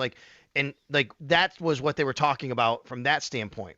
He also mentioned, look, prime time means a lot of things these days, right? That the number one window for the NFL now is actually 4:25 on Sunday. And to the NFL, even though it's not traditional prime time, that's their biggest eyeballs. That's where they get the most viewership right now. So that he said, don't dismiss that possibility. But what is prime time? It could be, and if we do it, he said, it could be Sunday night, Monday night. And then he even said it like this. He said, it could be a Thursday night on Amazon with Ryan Fitzpatrick coming in and tearing his shirt off, right? Like, maybe that's something you want to do. Open the stadium we're talking about, yeah. Yeah, to open the stadium. And it doesn't have to be week 1, like we talked about. It might be. It could be week 2. Maybe even week 3. He said not many teams do start on the road 2 weeks in a row, but it does happen. So, everything's possible. But I thought the most interesting point was, look, it's about the stadium until the kickoff, and then it's about the football game, and any team playing the Bills there is going to fit. One follow-up on the stadium piece of this conversation, Sal. Did you get the impression from Mike North that the league is generally in touch with team? Like, what's your timeline? How comfortable are you if it's week 1? Does week 3 make a big difference for you? Everything is done. Like, every last piece of sanding is taken care of, and every brick, whatever. Is that something that, as the schedule is being prepared, that they have to take into account? I think so, yes. Now, we also know that, as Pete has said, like, there's a punch list that's going to happen as we start the season here. But it was more of a, does everything work right? Are the toilets flushing? That's what he said. That was literally his words. And all those. So, yes, Bulldog, I do think so. And it is about being in touch with the team. But I didn't get the sense that I don't think he gave up any vibe to me that wouldn't be the case with the Bills. Like, there's going to be events in there beforehand. They're going to work out whatever they need to work out, and they'll be ready to rock and roll. But sure, they talk with the teams about this. They also talk with teams about, as you can imagine, availability of stadiums, right? And not only stadiums, what's happening around that community in certain weekends. He brought up NASCAR, golf events, like, they have to consider that, and sometimes teams will go, hey, we really don't want to have a game here. Puts a lot of stress in our community and the traffic and all that, and you can't please everybody. You're gonna get a million requests, but you do try to take a lot of those things into consideration. With Sal Capaccio, do you have a date on this? Is it May? When do we get the schedule? Do you know? He said May. Typically, it's the second week usually. He did actually open the door for it to be after that, like the third week of May. And he goes, look, we can't drag it into summer. I'm like, man, what are we doing, right? But he left that possibility out there that it doesn't have to be the second week of May. It could be, when they get to it and they feel comfortable with it and the commissioner signs off on it, then that's when they'll do it. So my guess is it will be the second week of May. But I guess that would be like the 10th through like the 17th, somewhere in there, 15th, 16th. Okay. But there's no guarantee. Currently blocking out the second week of May on my phone calendar to make sure I'm available. That is actually the week I'm going to be on the cruise, the Buffalo Legends cruise that I'm doing with like Thurman and Steve Tasker and those guys. And actually, I told Mike this in the podcast. I said, the schedule release is such a big deal. We're going to do like a podcast on the cruise that night to talk about the schedule. One of those guys has to know something. Yeah, I feel I just Googled here because I know I saw something a while ago that indicated that you're right on track here. Upfront dates for networks have been announced. Like when they start promoting their stuff, and CBS is April 15th. So that's early. That's tomorrow. But everybody else is May that week. May 11th, May 11th, May 11th, May 12th. ESPN, Fox, NBC, Amazon. What are we getting tomorrow then? CBS announcing what? Upfront dates. I don't know. Like where they upfront dates preview their new shows. I mean, I don't know.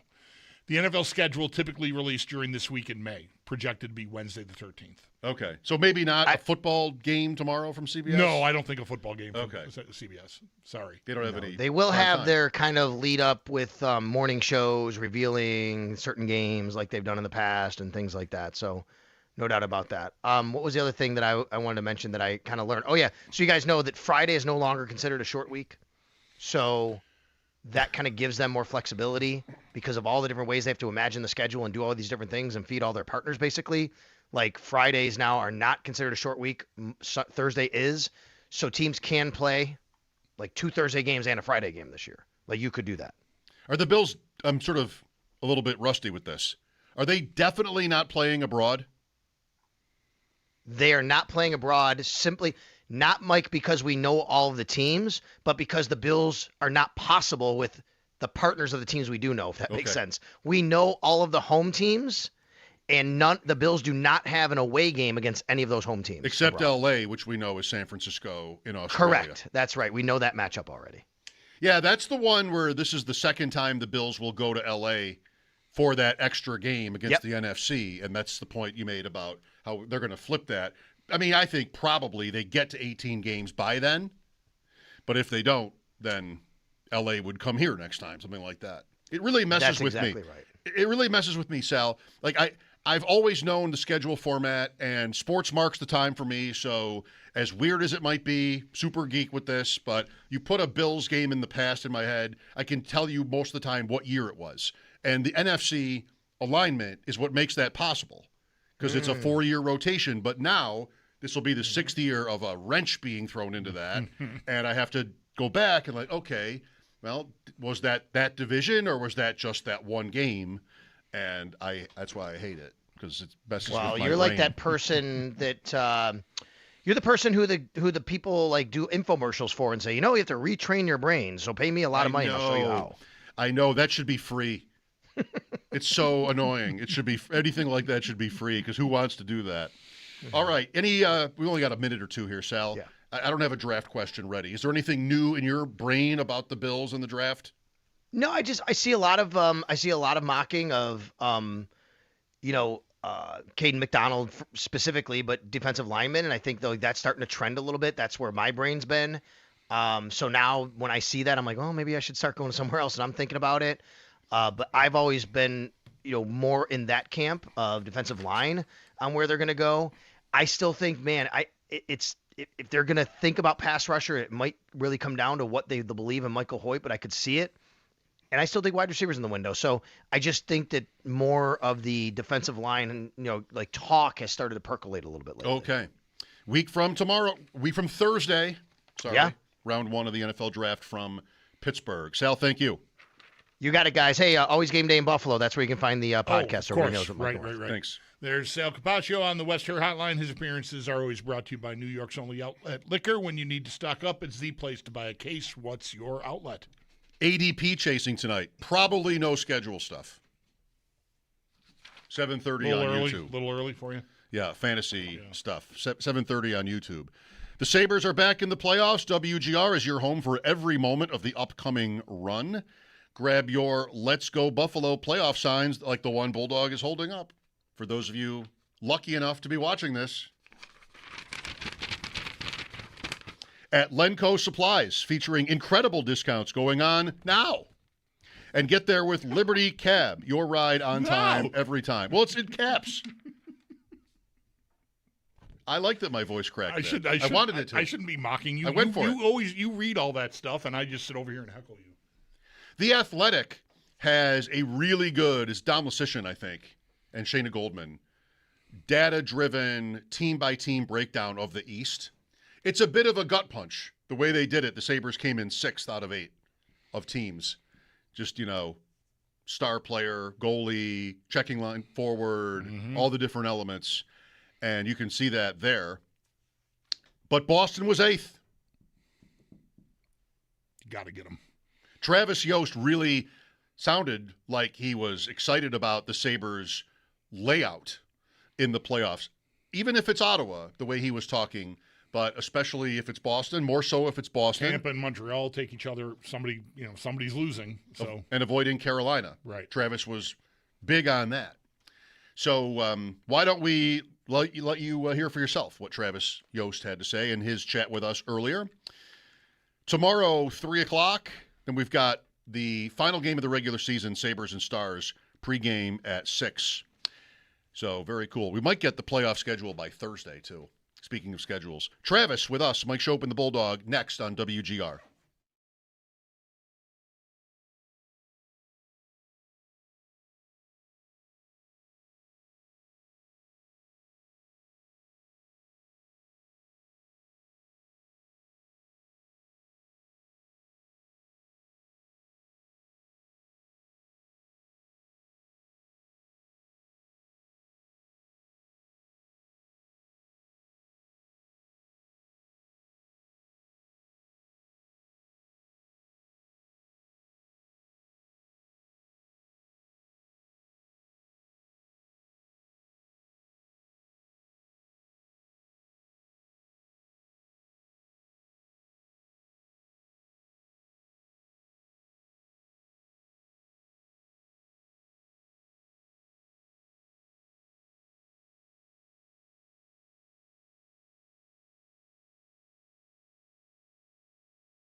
And I'm not being cute or trite when